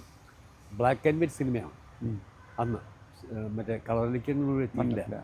ആകെ കളർ വരുന്നതെന്ന് വെച്ചാൽ അന്നത്തെ ബ്ലാക്ക് ആൻഡ് വൈറ്റ് സിനിമയുടെ അകത്ത് പാട്ട് വരുമ്പോൾ ചില സിനിമയുടെ അകത്ത് കളറുണ്ടാവും, വേറൊന്നും ഉണ്ടാവില്ല. അങ്ങനെ ഇരിക്കുമ്പോഴാണ് ഈ ഗോപാലകൃഷ്ണൻ പറഞ്ഞ് എനിക്ക് AN തമ്പി എന്നൊരു ആളറിയാം. അതായത് കവിതാ തമ്പിയൊക്കെ ഉണ്ടായിരുന്നില്ല കുട്ടി, അതിൻ്റെ അച്ഛനാണ് ഈ പറയുന്നത് AN തമ്പി. അദ്ദേഹം സിനിമ ഡയറക്ടറും ഒരു സിനിമ അങ്ങനെ സിനിമകൾ പ്രൊഡ്യൂസ് ചെയ്ത ഒരാളാണ്. അദ്ദേഹത്തിനെ പോയി കാണണമെന്ന് പറഞ്ഞു. അങ്ങനെ ഞങ്ങൾ കൊല്ലത്ത് പോയി AN തമ്പിയെ കണ്ടു. അങ്ങനെ തമ്പി കണ്ട് മറ്റേ സ്ക്രിപ്റ്റ് ഗോപാലകൃഷ്ണൻ എഴുതി. എൻ്റെ കഥ ഒരു 1 ലൈൻ കഥ വേറെ ആളിൻ്റെ കൊണ്ടാണ്. എൻ്റെ സ്ക്രിപ്റ്റ് ഗോപാലകൃഷ്ണൻ എഴുതി. അങ്ങനെ സിനിമ എടുക്കാൻ തീരുമാനിച്ചു. തിരിച്ചടിക്കുമ്പോൾ എൻ്റെ മനസ്സിലുള്ള ഒരു മോഹം എന്താണെന്ന് പറഞ്ഞാൽ അതിൻ്റെ അകത്ത് 2 ക്യാരക്ടറുണ്ട്. ഒന്ന് മെയിൻ ക്യാരക്ടർ പുള്ളുവനാണ്, വീണ വായിക്കുന്നത്. മറ്റൊരു ക്യാരക്ടർ വലിയ തറവാട്ടുകാരനവരാണ്. അപ്പം ഞാൻ സജസ്റ്റ് ചെയ്തു ഈ തറവാട്ടുകാരനവരായിട്ട് കൊട്ടാരക്കര ചേട്ടനാണ്. മറ്റത് PJ ആൻ്റണി ചേട്ടനാണ്. കാരണം ഇത് രണ്ടും എൻ്റെ മുമ്പിലുള്ള വലിയ നടന്മാരാണ്. അപ്പോൾ അവരുടെ കൂടെ അഭിനയിക്കാനൊരു മോഹം കൂടി എൻ്റെ മനസ്സിൽ കിടപ്പുണ്ട്. അപ്പോൾ അതും കൂടെ വേണമെന്നാണ്. പിന്നൊന്ന് സത്യൻ മാഷായിരുന്നു. സത്യൻ മാഷ് അന്നേ മരിച്ചുപോയി. ഞാൻ തുടങ്ങുന്ന സമയത്ത് സത്യൻ മാഷില്ല. അപ്പോൾ ഇവർ 2 പേരും കൂടി ആ സിനിമയിലേക്ക് വന്നു. അങ്ങനെയാണ് പാദസരം എന്ന പടത്തിൽ ഞാൻ അഭിനയിച്ചു. അപ്പോൾ അതിലൊരു ചെറിയ രസം എന്താണെന്ന് പറഞ്ഞാൽ ഞാൻ കൊച്ചിൻ ദേവസ്വം ബോർഡ് പ്രസിഡൻ്റായിരുന്നു 2 കൊല്ലം. അപ്പോൾ ആ സമയത്ത് എന്നെ പ്രസിഡൻ്റാക്കി ഈ സത്യപ്രതിജ്ഞ ചെയ്ത് ഞാൻ പുറത്തേക്ക് ഇറങ്ങുമ്പോൾ പത്രക്കാർ വന്ന് എന്നോട് ചോദിച്ചു, പഴയ ഈ സിനിമയിലത്തെ അതേ ആശയങ്ങൾ തന്നെയാണോ ഇപ്പോഴും മനസ്സിലുള്ളത് ചോദിച്ചിട്ട്. അത് ചോദിക്കാൻ കാര്യം എന്താണെന്ന് പറഞ്ഞു കഴിഞ്ഞാൽ പാദസരത്തിൽ എന്നെ ഇൻട്രൊഡ്യൂസ് ചെയ്യുന്നത് ഒരു ബോർഡ് പൊട്ടിച്ച് താഴെ വന്ന് വീഴുന്നതാണ്. അപ്പോൾ ആ സമയത്ത് ആ ബോർഡിൻ്റെ അകത്ത് എഴുതി വെച്ചിട്ടുള്ളത് അഹിന്ദുക്കൾക്ക് പ്രവേശനമില്ല എന്നാണ്. ആ ബോർഡ് വലിച്ച് പൊട്ടിച്ചൊരു വ്യക്തി നിലയ്ക്കാണ് വലിച്ചെറിഞ്ഞിട്ട് അതിൻ്റെ മേലെ കാല് ചവിട്ടി നിൽക്കുമ്പോഴാണ് എന്നെ പതുക്കെ ഇൻട്രൊഡ്യൂസ് ചെയ്യുന്നത് അങ്ങനെയാണ്. അപ്പോൾ ആ ആശയം ഇപ്പോഴും ഉണ്ടെന്നുള്ള എൻ്റെ ചോദ്യം എന്നോട് ചോദിച്ചത്. ഞാൻ പറഞ്ഞ ആശയം ഇപ്പോഴുണ്ട്, പക്ഷേ ചെല്ലുന്ന സ്ഥലത്ത് ആവശ്യമുള്ളത് എന്താണെന്ന് വെച്ചെങ്കിൽ അത് നടത്തി കൊടുക്കുന്ന എൻ്റെ ചുമതല എന്ന് പറഞ്ഞ് ഞാൻ അവസാനിപ്പിച്ചാണ്. അപ്പോൾ ഞാൻ പറഞ്ഞതെന്ന് വെച്ചാൽ ആ പാദസരം എടുത്തു കഴിഞ്ഞിട്ട് പക്ഷേ നല്ല സിനിമയാണ്, ഇപ്പോഴും എൻ്റെ അഭിപ്രായം നല്ല സിനിമയാണ്. അതിൽ ഒരു പാട്ടൊരു പക്ഷേ നിങ്ങളൊക്കെ കേട്ടിട്ടുണ്ടാവും, ഉഷസേ നീ എന്നെ വിളിക്കില്ലെങ്കിൽ ഹിറ്റായിട്ടുള്ള പാട്ടാണ്. ദേവരായ മാഷ് AP ഗോപാലനാണ് ആ പാട്ട് എഴുതിയത്. അത്തരത്തിൽ കുറച്ചൊരു വ്യത്യസ്തമായ കുറച്ച് ജാതി മത ചിന്തകളും അതൊന്നും വേണ്ടാന്ന് പറയുന്നതും, അതേ സമയത്ത് ഈ പുള്ളുവൻ എന്ന് പറയുന്നത് പുള്ളുവൻ്റെ പാട്ട് വലിയ തറവാട്ടുകാർക്ക് വലിയ താല്പര്യമാണ്. നാവോറ് പഠിക്കുമ്പോഴൊക്കെ ചെയ്യും, പുള്ളുവനെ കൊണ്ടുവന്ന് പുള്ളത്തെയും കുടിച്ച്. പക്ഷേ പുള്ളുവൻ്റെ വീട്ടിലൊരു പെൺകുട്ടിക്ക് വീട്ടിലേക്ക് എടുക്കുന്നത് ഞാൻ സമ്മതിക്കില്ല. അപ്പോൾ അത്തരത്തിലൊരു ജാതി ചിന്തയൊക്കെ നല്ലോണം നിൽക്കുന്ന സന്ദർഭത്തിലാണ് നമ്മൾ അത് വരുന്നത്. അതായത് നമ്മുടെ മനസ്സിലുള്ള ചിന്ത. പക്ഷേ ആ ചിന്ത ഏകദേശം അത്തരത്തിൽ കുറച്ച് വ്യത്യസ്തമായിട്ട് സിനിമയായിരുന്നു. പക്ഷെ എന്തായെന്ന് പറഞ്ഞു കഴിഞ്ഞാൽ ഈ സിനിമ ഈ തിയേറ്ററിൽ കൊണ്ട് ഇടുന്ന അതേ സമയത്ത് തന്നെ MT വാസുദേവൻ നായർ ഈ ബന്ധനം എന്ന് പറഞ്ഞ സിനിമ. അപ്പോൾ അത് തീർച്ചയായിട്ടും ഇത്തരത്തിൽ ഒരു വ്യത്യസ്തമായ സിനിമ കാണാൻ ആഗ്രഹിക്കുന്ന ആൾക്കാർ നേരെ ബന്ധനത്തിന് പോകും. അന്ന് ഒരു സിനിമയുടെ പുറകെ മറ്റ് നിരവധി സിനിമകൾ ഇങ്ങനെ ക്യൂ ആയിട്ട് നിൽക്കുന്ന കാലഘട്ടമാണ്. അപ്പോൾ തിയേറ്ററിൽ ഇത് എങ്ങനെയാണ് മാറ്റാൻ നോക്കിയിരിക്കുകയാണ്. 2 ദിവസം കഴിഞ്ഞപ്പോഴേക്കും പടം ഹോൾഡ് ഓവറായി, പടം മാറ്റി അങ്ങനെ ആ പടം തീരെ കളക്ഷൻ ഇല്ലാത്തൊരു പടം മാറി. ഇപ്പോൾ ഞാൻ പറയുന്നത് നല്ല പടമാണ്, കളക്ഷൻ ഉണ്ടായില്ല, പക്ഷേ തോൽവി സംഭവിച്ചു, നഷ്ടമുണ്ടായി. പിന്നെയും വിട്ടില്ല. പിന്നെ ഞങ്ങളുടെ സുഹൃത്തുക്കളൊക്കെ കൂടി വീണ്ടും എടുത്തെടുത്ത് ഒരു ചോര ചുവന്നവരെടുത്ത് കഴിഞ്ഞിട്ട് നോക്കിയപ്പോൾ അത് കളറെടുത്തത്. കുറച്ച് പേര് എന്നെ തിരിച്ചറിയാൻ തുടങ്ങി. അത് പ്രത്യേകിച്ച് ഈ ഹോട്ടൽ ബോയ്സ് തിരിച്ചറിയാൻ തുടങ്ങി. അപ്പം അന്ന് ഈ വലിയ ഹോട്ടലല്ല, സാധാരണ ഹോട്ടലിൽ നമ്മൾ ഭക്ഷണം കഴിക്കാൻ പോകുമ്പോൾ കുട്ടികളൊന്നും ചോദിക്കും, സാറല്ലേ ഈ ചോര എന്നൊക്കെ പറഞ്ഞപ്പോൾ ഞാൻ പറഞ്ഞാൽ മതി. അതൊക്കെ നമുക്ക് കേൾക്കുമ്പോൾ ഒരു സന്തോഷമാണ്. ആദ്യമായിട്ട് തന്നെ ഒരാൾ തിരിച്ചറിയുന്ന ആസ് എ ആക്ടർ എന്ന നിലയ്ക്ക് എന്ന് പറയുമ്പോൾ. അപ്പോൾ അതേന്ന് പറയും. അപ്പം ഞാൻ പലപ്പോഴും ആലോചിക്കേണ്ടത് ഈ ആദ്യം തിരിച്ചറിഞ്ഞത് ഈ ഹോട്ടലിലെ ഈ സാധാരണ ബോയ്സാണ്. ഇപ്പം ഞാൻ നോക്കിയപ്പോൾ എനിക്ക് തോന്നിയ കാര്യം എന്താ വെച്ചാൽ ഇവർക്കൊന്നും വളരെയധികം സൗകര്യത്തോടു കൂടിയുള്ള ഉറങ്ങാനുള്ള സ്ഥലമൊന്നും ഉണ്ടാവില്ല. ഏറ്റവും അവസാനം ഈ മേശയൊക്കെ തുടച്ച് വൃത്തിയാക്കിയിട്ട് അടിച്ച് തുടച്ച് വെള്ളം വെച്ചിട്ട് ഏറ്റവും അവസാനം കിടക്കുന്നവരായിരിക്കും. ആ കിടക്കുന്ന സമയം വന്ന് പിന്നെ കിടക്കാൻ പോകുമ്പോൾ എന്താ വെച്ചാൽ എവിടെയെങ്കിലും മൂടിപ്പൊച്ച് കിടക്കാന്നുള്ളതാണ്. കൊതു ശല്യം ഉണ്ടാവും നല്ലോണം. അപ്പോൾ അവരുടെ ഏറ്റവും നല്ല വഴി എന്താ വെച്ചാൽ എല്ലാ ദിവസവും അവർ വൈകുന്നേരം സിനിമയ്ക്ക് പോകും, സെക്കൻഡ് ഷോ സിനിമ പോകും. അതിൽ ഒരു പ്രാവശ്യം ഒരു സിനിമ തന്നെ 2 പ്രാവശ്യം 3 പ്രാവശ്യമൊക്കെ കാണും. എന്നിട്ട് നല്ല ഉറക്കം വരുമ്പോഴാണ് ഈ സിനിമ വന്ന് കിടന്നുറങ്ങുന്നത്. കുറച്ച് നേരം കിടങ്ങാൻ പറ്റുന്നപ്പോഴാണ്. അപ്പോൾ അതുകൊണ്ട് ഇവർ പലപ്പോഴും 1 പ്രാവശ്യം 2 പ്രാവശ്യമൊക്കെ സിനിമ കാണും. അതും ഈ അവിടെ വല്ല ടാക്കീസോ അങ്ങനെയൊക്കെ ഉണ്ടെങ്കിൽ പുറത്ത് ഉള്ളിലേക്ക് കയറിയിട്ട്. അപ്പോൾ അവരാണ് എന്നെ ആദ്യം തിരിച്ചറിയാൻ തുടങ്ങിയതെന്ന് പറയാം. അത് എന്നെ സംബന്ധിച്ച് വലിയ സന്തോഷമുള്ള കാര്യമാണ്. പക്ഷെ അപ്പോഴും ഈ നഷ്ടം നികത്താൻ നമുക്ക് പറ്റിയിട്ടില്ല. അപ്പോൾ എന്തെന്ന് വെച്ചാൽ എന്നാൽ ഒരു കമേഴ്ഷ്യൽ മൂവി എടുക്കുക, അതിനെ ഹിറ്റ് ഡയറക്ടർ PG വിശ്വംഭരനാണ് തീരുമാനിച്ചത്. അങ്ങനെ PG വിശ്വംഭരനെ പോയി കണ്ടു. അപ്പോഴേക്കും സിനിമയായിട്ടൊരു അടുപ്പം വന്നല്ലോ. അങ്ങനെ PG വിശ്വംഭരനെ പോയി കണ്ടു. PG വിശ്വംഭരൻ അങ്ങനെ ചാകര എന്നുള്ള പടം. അപ്പോൾ അദ്ദേഹമാണ് ഡയറക്ടർ നിലയ്ക്ക് സ്റ്റാർ സെലക്ഷനൊക്കെ പുള്ളിയാണ് ചെയ്തത്. ജയുണ്ട്, സുകുമാരൻ്റെ, ശ്രീവിദ്യയുണ്ട്, മറ്റേ സീമയുണ്ട്, പപ്പുവേട്ടനുണ്ട്. അപ്പോൾ അന്നത്തെ ഈ അറിയപ്പെടുന്ന വലിയ സ്റ്റാഴ്സ് മുഴുവൻ സിനിമകൾക്കുണ്ട്. പിന്നെ എനിക്ക് വന്ന് ഒരു വില്ലൻ ക്യാരക്ടറാണ്. അങ്ങനെ ഞാൻ അതിനകത്ത് വില്ലനായി. ഷാജി എന്നുള്ള പേരാണ്. ആ പടം ഹിറ്റായി. എന്നെ ആൾക്കാരെല്ലാവരും തിരിച്ചറിയാൻ തുടങ്ങി. അലവലാതി ഷാജിയുടെ നീ എന്ന് ചോദിക്കുന്ന ഒരു ഡയലോഗ് സെക്കൻഡ് മറ്റേ ജയേട്ടൻ്റെ ഡയലോഗ്. അതുകൊണ്ട് കാണുന്ന ആൾക്കാർ അലവലാതി ഷാജി എന്ന് പറയാൻ തുടങ്ങി. ഇപ്പോൾ ട്രോളന്മാരിപ്പോഴും ഉപയോഗിക്കുന്ന ഒരു കഥാപാത്രമാണ് അലവലാതി ഷാജി എന്ന് പറയുന്നത്. അപ്പോൾ എന്താ വെച്ചാൽ ഈ അലവലാതി ഷാജി വിളിക്കുക. അത് കഴിഞ്ഞ ഉടനെ തന്നെ എന്താണെന്ന് വെച്ചാൽ ഞാൻ ഈ കൊടുമുടികൾ എന്ന് പറഞ്ഞ സിനിമയിൽ അഭിനയിച്ചു. കൊടുമുടികൾ എന്ന് പറഞ്ഞത് നമ്പ്യാരേട്ടൻ ഞങ്ങൾ വിളിക്കുക, അദ്ദേഹത്തിൻ്റെ സിനിമയായിരുന്നു. അപ്പോൾ അന്ന് ഈ പ്രൊഡക്ഷൻ മാനേജർന്നൊന്നും പറഞ്ഞു കഴിഞ്ഞാൽ ഇന്നത്തെ രീതിയല്ല. ഒരു സിനിമ കഴിഞ്ഞാൽ അവർക്ക് അടുത്ത സിനിമ കിട്ടിയില്ല എന്നുണ്ടെങ്കിൽ ജീവിതത്തിൽ വലിയ ബുദ്ധിമുട്ടാവും. അത്തരത്തിലാണ് അന്നത്തെ ഈ സാധാരണ മാനേജർമാരൊക്കെ. അപ്പോൾ എൻ്റെ ഈ സിനിമയുടെ മറ്റേ മാനേജർ എന്നത് പനങ്കോട് ചന്ദ്രൻ എന്ന് പറഞ്ഞ ഒരാളാണ്. അദ്ദേഹം ഇപ്പോഴും ഉണ്ടെന്ന് എൻ്റെ അറിവ്. ഈ ചന്ദ്രനാണ് ഈ നമ്പ്യാരേട്ടൻ്റെ സിനിമയ്ക്കും കൂടി മാനേജരാവാൻ പ്ലാൻ ചെയ്തിരുന്നത്. അപ്പോൾ ഇത് കഴിഞ്ഞാൽ എൻ്റെ ഡബ്ബിങ്ങൊക്കെ കഴിഞ്ഞിട്ടുണ്ട്, പക്ഷെ മറ്റു വർക്കുകളൊന്നും കഴിഞ്ഞിട്ടില്ല. ഈ റീല് മുഴുവൻ പെട്ടിയിലിരിക്കുക, ഇങ്ങനെയാണല്ലോ, പെട്ടി വരിക പെട്ടി പോവുക എന്നാണ് ഈ സിനിമയുടെ പേര്. കാരണം എല്ലാം റീലുകൾ മുഴുവൻ പെട്ടിയിലാണ് വരിക. അതിൻ്റെ കസ്റ്റഡി ഈ ചന്ദ്രൻ്റെ കയ്യിലാണ്. ഞങ്ങളൊക്കെ നാട്ടിലാണ്. എന്തെങ്കിലും ആവശ്യം വരുമ്പോൾ ആ ചന്ദ്രൻ എല്ലാം അറേഞ്ച് ചെയ്യും, വിളിക്കും, നമ്മൾ പോവും, ഇങ്ങനെയാണ്. അപ്പം അങ്ങനെ ഇരിക്കുമ്പോഴാണ് ഈ പടത്തിൻ്റെ വർക്ക് മുമ്പോട്ട് മറ്റേ വിചാരിച്ച വരി തുടങ്ങാൻ പറ്റില്ല ചന്ദ്ര എന്ന് പറഞ്ഞു ഇവർ. അതെന്താ ചേട്ടാന്ന് ചോദിച്ചു. അപ്പോൾ പറഞ്ഞു എല്ലാവരുടെ ഡേറ്റും ഒരു വിധം ഓക്കെ ആയി, പക്ഷേ ബാലങ്കേന്നായിരുന്നു ഡേറ്റ് ശരിയായിട്ടില്ല. അപ്പോൾ ചന്ദ്രൻ്റെയും കൂടി ഒരു ആവശ്യമാണ് ഈ സിനിമ തുടങ്ങേണ്ടത്. ചന്ദ്രൻ പറഞ്ഞു ചേട്ടാ ഒരു പുതിയ ആർട്ടിസ്റ്റ് വന്നിട്ടുണ്ട്, വില്ലൻ ക്യാരക്ടർ ചെയ്യുന്നുണ്ട്, കാണണമെന്ന് ചോദിച്ചു. അപ്പോൾ അങ്ങോർക്കും ഇത് വേണ്ട, മറ്റൊക്കെ ശരിയായിട്ടിരിക്കുന്നത്, എന്നാൽ കാണാം എന്ന് പറഞ്ഞു. അങ്ങനെ ഞാൻ അഭിനയിച്ച ഒരു റീല് ഞാൻ അറിയ പോലും ചെയ്യുന്നില്ല. ഞാൻ അഭിനയിച്ച റീല് കൊണ്ടുപോയി ഏതൊരു ഭരണിയിലോ ഏതൊരു സ്റ്റുഡിയോയിലിട്ട് കാണിച്ചു കൊടുത്തു. അപ്പോൾ അങ്ങനെ പറഞ്ഞു ഇരുകാതെ മതി എന്ന് പറഞ്ഞു. അങ്ങനെയാണ് ഞാൻ ഈ മറ്റേ കൊടുമുടികളിൽ വില്ലൻ ക്യാരക്ടർ ചെയ്യുന്നത്. ചാകരയിൽ വില്ലായിട്ട് തുടങ്ങി, അതിൻ്റെ തുടർച്ചയായിട്ട് കൊടുമുടി വന്നു. കൊടുമുടികളിൽ ശരിക്കും പറഞ്ഞു കഴിഞ്ഞാൽ ഈ പെണ്ണുങ്ങളെ ഉപദ്രവിക്കുന്ന വല്ലാത്ത ക്യാരക്ടർ തുടങ്ങുന്ന അവിടെ നിന്നാണ്. പിന്നെ തിരിഞ്ഞു നോക്കേണ്ടി വന്നിട്ടില്ല. പിന്നെ ആ ടൈപ്പ് ക്യാരക്ടേഴ്സ് മുഴുവൻ എനിക്കാണ് വരാറ്. പക്ഷെ അതിൻ്റെ ഇടയ്ക്ക് ഞാൻ കോമഡി ചെയ്തിട്ടുണ്ട്, ക്യാരക്ടർ റോൾ ചെയ്തിട്ടുണ്ട്. പക്ഷേ ജനങ്ങളുടെ മനസ്സിൽ അപ്പോഴും കിടക്കുന്ന ഈ സംഗതിയാണ്. ഞാനിപ്പോൾ ഇത് പറയുന്നത് എന്താ വെച്ചാൽ എനിക്കത് യാതൊരു സങ്കടമോ വിഷമമൊന്നും ഉണ്ടായിട്ടില്ല കേട്ടോ. ഞാനത് അപ്രീഷിയേറ്റ് ചെയ്തിരിക്കണം. കാരണം എന്നെ ജനം അംഗീകരിക്കും എന്നുള്ളതാണ്. മറ്റൊന്നെന്ന് വെച്ചാൽ ഈ മാതൃഭൂമിക്കാർ പണ്ട് എൻ്റെ ഒരു ഇൻ്റർവ്യൂ നടത്തി. ആ ഇൻ്റർവ്യൂ നടത്തിയപ്പോൾ എൻ്റെ വൈഫ് മരിച്ചു. അതെ, ഞാൻ ഒറ്റയ്ക്കാണ് ജീവിക്കുന്നത്. അതെ, ഒറ്റയ്ക്കാണ് കുക്ക് ചെയ്യുക.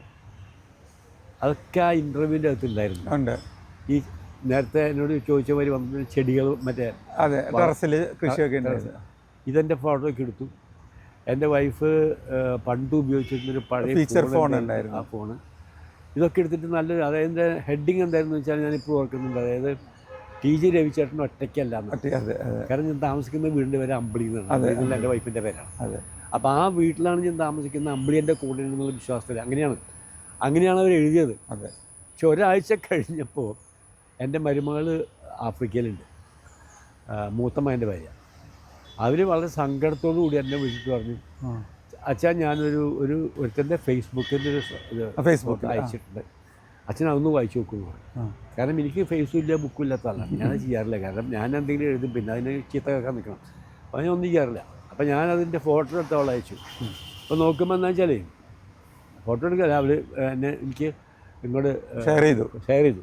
അതിൻ്റെ ഹെഡിങ് തന്നെ ഈ മാതൃഭൂമിയിലത്തെ ഇൻ്റർവ്യൂ വന്നതിന് ശേഷം അത് വായിച്ചിട്ട് ഒരുത്തന്നെ എഴുതിയേക്കണം.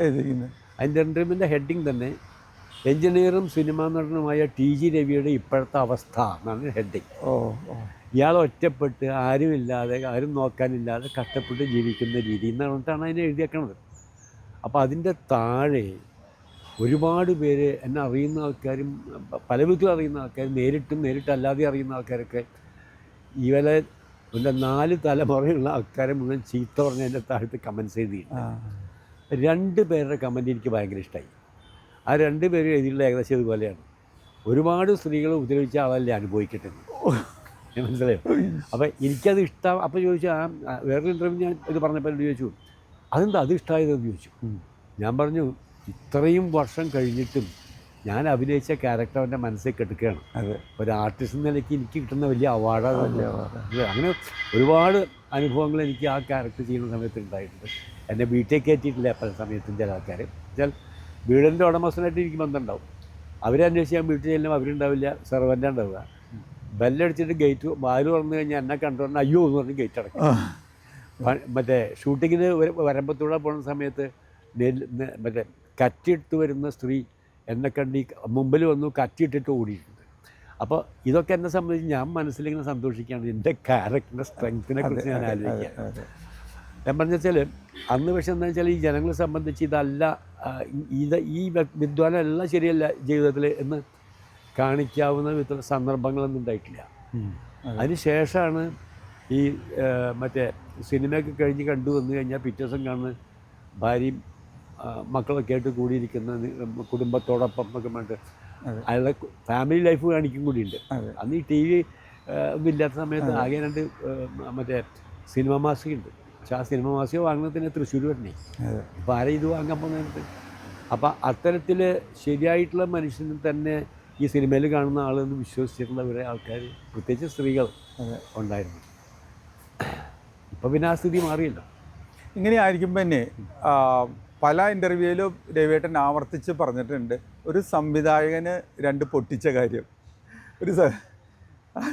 അതൊന്ന് ആവർത്തിക്കുമോ? അത് ഞാൻ പറയുന്നതിന് മുമ്പ് എനിക്ക് പറയാമെന്ന് വെച്ചാൽ, എൻ്റെ വൈഫിനും ഞാനും തമ്മിൽ കാണുകയും ഇഷ്ടപ്പെടുകയും ചെയ്യുന്നത് എൻ്റെ വൈഫിന് 12 വയസ്സുള്ള സമയത്താണ്. അതെ. അന്ന് എനിക്ക് 17 വയസ്സുണ്ട്. മനസ്സിലായോ? ആ ബന്ധം തുടർന്ന് വന്ന് ഒരു 15 വയസ്സിന്, അന്നൊരു 15 വയസ്സെത്തിയപ്പോഴാണ് ഞാൻ ആദ്യമായിട്ട് നേരിട്ട് ചോദിക്കുന്നത്, പറയുന്നത്. പ്രണയം എന്ന് പറഞ്ഞ രീതിയിലേക്ക് വഴിതിരിയുന്ന 15 വയസ്സ് മുതലാണ്. അത് ഞാൻ പറഞ്ഞതെന്ന് വെച്ചാൽ ആ 12 വയസ്സ് മുതലുള്ള ബന്ധം വിവാഹം കഴിഞ്ഞ് ഇപ്പോഴും ഞാൻ പ്രണയിക്കുന്ന എൻ്റെ വൈഫാണ്. ഞാൻ പറഞ്ഞ അത്രയും ആത്മബന്ധമുണ്ട് ഞങ്ങൾ തമ്മിൽ, അത്രയും അടുപ്പം കൊണ്ട് ഞാൻ എന്താണെന്ന് അവർക്കറിയാം. അതുകൊണ്ട് തന്നെ ഈ സിനിമകൾ കാണുമ്പോഴൊക്കെ ആൾക്കാർ ഈ അവരെ കൂടെ വർക്ക് ചെയ്യുന്ന ആൾക്കാരൊക്കെ ഡോക്ടേഴ്സ് തന്നെ ചോദിക്കും, കുട്ടി ഇതൊക്കെ എങ്ങനെ സഹിക്കണമെന്ന് ചോദിക്കും. 2 കാരണം കൊണ്ടാവാം. ഒന്ന് സിൻസിയറായിട്ട് ചോദിക്കുന്നതാവാം, അതല്ലെങ്കിൽ ഒരു കുടുംബ വഴക്കുണ്ടാവണമെങ്കിൽ ഉണ്ടായിക്കോട്ടെ ചോദിക്കുന്നതാവാം. മനസ്സിലായി? അപ്പോൾ എന്തായാലും പക്ഷേ ഈ സിനിമ അഭിനയവും ജീവിതവും തമ്മിൽ വ്യത്യാസം ഉണ്ടെന്ന് കൃത്യമായിട്ട് മനസ്സിലാക്കിയിട്ടുള്ള ബോധ്യപ്പെട്ട ആളാണ് എൻ്റെ ഭാര്യ.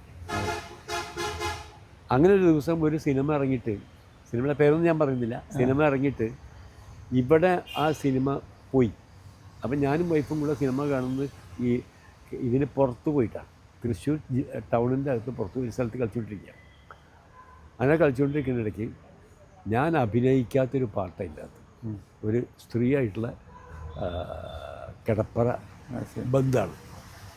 ഞാൻ അഭിനയിക്കാത്ത സിനിമയിൽ അഭിനയിച്ചു എന്നുള്ള പേരിൽ എൻ്റെ വൈഫ് അവിടെ നിന്ന് കരഞ്ഞു. ആ ഒരു പേരിൽ എൻ്റെ വൈഫ് കരയുന്ന ആദ്യമായിട്ടാണ്, അവസാനമായിട്ടും തന്നെയാണ്. അപ്പോൾ അങ്ങനെ ഒരു കരച്ചിലുണ്ടായത് എൻ്റെ മനസ്സിൽ വല്ലാത്ത വേദനയായി. ഞങ്ങൾ ഇടയ്ക്ക് വെച്ച് ഇറങ്ങിപ്പോകും. ബിറ്റിട്ട് കളിക്കാവുന്ന പരിപാടിയുണ്ട്. അങ്ങനെയുള്ള സംഗതി ബിറ്റിടുക. കാരണം ഈ അവർക്ക് ഇതിൻ്റെ കൂടെ കൊടുക്കുന്ന ഈ സാധനം, ഇത് ഷൂട്ട് ചെയ്യുന്ന സമയത്ത് ഒരു ബെഡ്റൂം സീൻ വരുന്നു.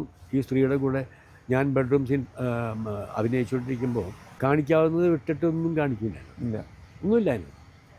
പക്ഷേ ഈ മറ്റേ ബെഡ്ഷീറ്റ് ഇവ പൊതിഞ്ഞെടുത്തിട്ട് പോയി.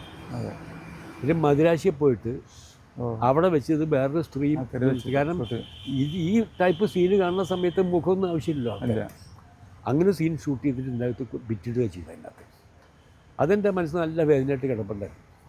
അങ്ങനെ ദിവസം ഞാൻ മദ്രാസിൽ വെച്ചിട്ട് സ്റ്റുഡിയോൻ്റെ അകത്ത് വെച്ചിട്ട് എൻ്റെ ഡയറക്ടറെ കണ്ടു. ഡയറക്ടറെ കണ്ട സമയത്ത് ഞാൻ വിളിച്ചു, എങ്ങനെയുണ്ട് സിനിമ, എങ്ങനെയൊക്കെ നന്നായി പോയോ എന്നൊക്കെ ചോദിച്ചു. ലോഹ്യം പറഞ്ഞ് തോളിൽ കയ്യൊക്കെ ഇട്ട് കൊണ്ടുപോയി വെറാൻഡയുടെ അറ്റത്ത് വന്നപ്പം ചെക്കിട്ടത്ത് ഒറ്റ പൊട്ടങ്ങൾ പൊട്ടിച്ചു വിട്ടു. എന്നിട്ട് പറഞ്ഞ്, കാരണം മനസ്സിലായല്ലോ, മേലിൽ ഈ വക ഏർപ്പാട് ചെയ്യരുത് കേട്ടോ എന്ന് പറഞ്ഞു. മാത്രമല്ല ഇത് പുറത്തറിഞ്ഞാൽ എന്നേക്കാൾ ദോഷം നിൽക്കാം. അപ്പോൾ അതുകൊണ്ട് ഞാനും ഈ ആയിട്ട് അത് അവസാനിപ്പിച്ചിരുന്നോളൂ എന്ന് പറഞ്ഞ് അവസാനിപ്പിച്ച് ഞാനിങ്ങനെ പോരുകയും ചെയ്തു. അത് ശരിക്കും പറഞ്ഞു കഴിഞ്ഞാൽ എൻ്റെ ആ ഒരു വേദന ഞാൻ അവസാനിപ്പിച്ച് ആ പെടയോട് കൂടിയിട്ടാണ്. അന്നാണ് ഞാൻ വൈഫിനോട് വിളിച്ചു പറഞ്ഞു, പടഞ്ഞു ഞാൻ മനസ്സിലായോ. അപ്പോൾ എന്താണെന്ന് വെച്ചാൽ എന്നെ സംബന്ധിച്ച് അങ്ങനെ ചില സ്വഭാവങ്ങളൊക്കെ ഉണ്ട് അത്. കാരണം ഞാൻ അങ്ങനെ ആരെയും മുമ്പിൽ അങ്ങനെ തലയാത്തിയിട്ടുള്ള ഒരാളല്ല. എനിക്ക് ഞങ്ങൾ എൻ്റെ സുഹൃത്തുക്കൾ ഒരുപാട് പേരുണ്ട്. പക്ഷേ എന്നെ വേദനിപ്പിച്ചാൽ അത് തിരിച്ച് കൊടുക്കാൻ എനിക്ക് എൻ്റെ മനസ്സിൽ നല്ല വാശിയുണ്ട്. പക്ഷേ അത് ഇടയ്ക്ക് വെച്ചിട്ട് ആരോ എങ്ങനെയോ കണ്ട് അറിഞ്ഞിട്ട് ഏതൊരു ന്യൂസിൻ്റെ അകത്ത് ഇങ്ങനെ സംഭവം ഉണ്ടായിരുന്നൊരു ചെറിയ കോളം മാത്രം വന്നു. ആരും അതിനെപ്പറ്റി പിന്നെ റിയാക്ട് ചെയ്യാൻ പോയില്ല, സംസാരിച്ചത് അവസാനിച്ചു. സിനിമയിൽ ഇങ്ങനെ വില്ലൻ വേഷങ്ങളിൽ തുടരുമ്പോൾ തന്നെ രവിയേട്ടൻ്റെ സിനിമ ജീവിതത്തിലൊരു ബ്രേക്ക് വന്നു. എനിക്ക് തോന്നുന്നു അത് ഭാര്യയുടെ മരണത്തോടെ ആയിരിക്കണം. അല്ല ഡോക്ടർ സുഭദ്രയുടെ ഭാര്യ ഉള്ള സമയത്ത് തന്നെയാണ് ആ ബ്രേക്ക് എന്ന് പറഞ്ഞു കഴിഞ്ഞാൽ. എന്നെ സംബന്ധിച്ച് അത് ഇൻഡസ്ട്രിയായിട്ട് ബന്ധപ്പെട്ടിട്ടാണ്. ഈ ഇൻഡസ്ട്രി ഡെവലപ്മെൻറ്റ് സ്റ്റേജ് വന്ന സമയത്ത് അതായത് ഞാൻ നേരത്തെ പറഞ്ഞല്ലോ ചില ഈ മറ്റേ സർക്കാരിൻ്റെ കേന്ദ്ര സർക്കാരിൻ്റെ ചില നിയമം വന്നു കഴിഞ്ഞ സമയത്ത് വ്യവസായം നടത്തിക്കൊണ്ടുപോകാൻ ബുദ്ധിമുട്ടായി. കാരണം ഡെവലപ്പ് ചെയ്തു ഇൻഡസ്ട്രി. എന്നിട്ട് പിന്നെ ഈ സ്ലാബ് കൊണ്ടുവന്നു, താഴത്തേക്ക് സ്ലാബ് വന്ന സമയത്ത് 100 ആൾക്കാരെ വെച്ചിട്ട് നടത്താൻ പറ്റാത്തൊരവസ്ഥയായി. മെഷീനറി മുഴുവൻ മറ്റേ ഐഡ്ലിംഗ് ആയിരുന്നു. അപ്പോൾ അതുകൊണ്ടെന്ന് വെച്ചാൽ വ്യവസായം നടക്കാൻ ബുദ്ധിമുട്ട് വന്നൊരു ഘട്ടം വന്നു കഴിഞ്ഞപ്പോൾ ഞാൻ എന്താ വെച്ചാൽ ഇത് പതുക്കെ നിർത്തിയാലോ എന്ന് പേടിച്ചു. ആ ഒരു ഘട്ടം എന്താ ഞാനില്ലാതെ നടക്കില്ല. കാരണം എന്നെ സംബന്ധിച്ച് ഇതിനകത്ത് അപ്പോഴേക്കും ഒരുപാട് മറ്റേ ടാക്സ് വെട്ടിപ്പ് അത് എന്ന് പറഞ്ഞ് വലിയ ബഹളമൊക്കെ നടന്നതാണ്. ആ സമയത്ത് എനിക്ക് വലിയൊരു റെയ്ഡുണ്ടായി. ആ റെയ്ഡുണ്ടായ സമയത്ത് എനിക്ക് മനസ്സിലായി ഇത് ഒരുപക്ഷെ വ്യവസായം നടത്തിക്കൊണ്ടുപോകാൻ ബുദ്ധിമുട്ട് വരുന്നത് തോന്നി വന്ന സമയത്താണ്. എനിക്ക് അത്യാവശ്യം സിനിമകളൊക്കെ ഉണ്ട്, പക്ഷേ എന്നെ ഡിപ്പെൻഡ് ചെയ്ത് നിൽക്കുന്ന കുറേ തൊഴിലാളികളുണ്ട്. അപ്പോൾ ഞാൻ വിചാരിച്ചു അവിടെ നിൽക്കുന്നത് ശരിയല്ല എന്ന് പറഞ്ഞ് ഞാൻ സിനിമ തൽക്കാലം മാറ്റി വെച്ചിട്ട് ഇൻഡസ്ട്രി കോൺസെൻട്രേറ്റ് ചെയ്യാൻ വേണ്ടി വന്നതാണ്. അങ്ങനെയാണ് ഒരു പുറത്തോട്ട് വരുന്നത്. അത് കഴിഞ്ഞ് പിന്നെയും 1-2 പ്രാവശ്യം ഇതുപോലെ ഈ വ്യവസായമായിട്ട് ബന്ധപ്പെട്ട് കൂടുതൽ ആവശ്യം വന്ന സന്ദർഭങ്ങളിൽ ഞാൻ അങ്ങനെ വന്നിട്ടുണ്ട് 2 പ്രാവശ്യം. ഒരിക്കലാണ് എന്നെ SN സ്വാമി വിളിക്കുന്നത്. എടാ ഒരു സിനിമയുണ്ട്, ജോഷിയുടെ സിനിമയാണ്, നീ അതിൽ അഭിനയിക്കാൻ വരുന്നുണ്ടെന്ന് ചോദിച്ചാൽ ഞാൻ നിർത്തിയിരിക്കുക വ്യവസായത്തിൽ. അപ്പോൾ ഞാൻ പക്ഷേ എന്താ ക്യാരക്ടർ സ്വാമി ചോദിച്ചപ്പോൾ പറഞ്ഞു അത് ഒരു ആരാച്ചാരുടെ ക്യാരക്ടറാണ്. അപ്പോൾ ഞാൻ സ്വാമിയോട് ചോദിച്ചു, സാറി ഇതുവരെയുള്ള എൻ്റെ ബാലം മുതലുള്ള മലയാള സിനിമ മുഴുവൻ ഇട്ട് കണ്ടിട്ട് ഇപ്പോഴും ഞാൻ മാത്രമേ ഇത് ചെയ്യാനുള്ള ആളെ കിട്ടിയുള്ളൂ.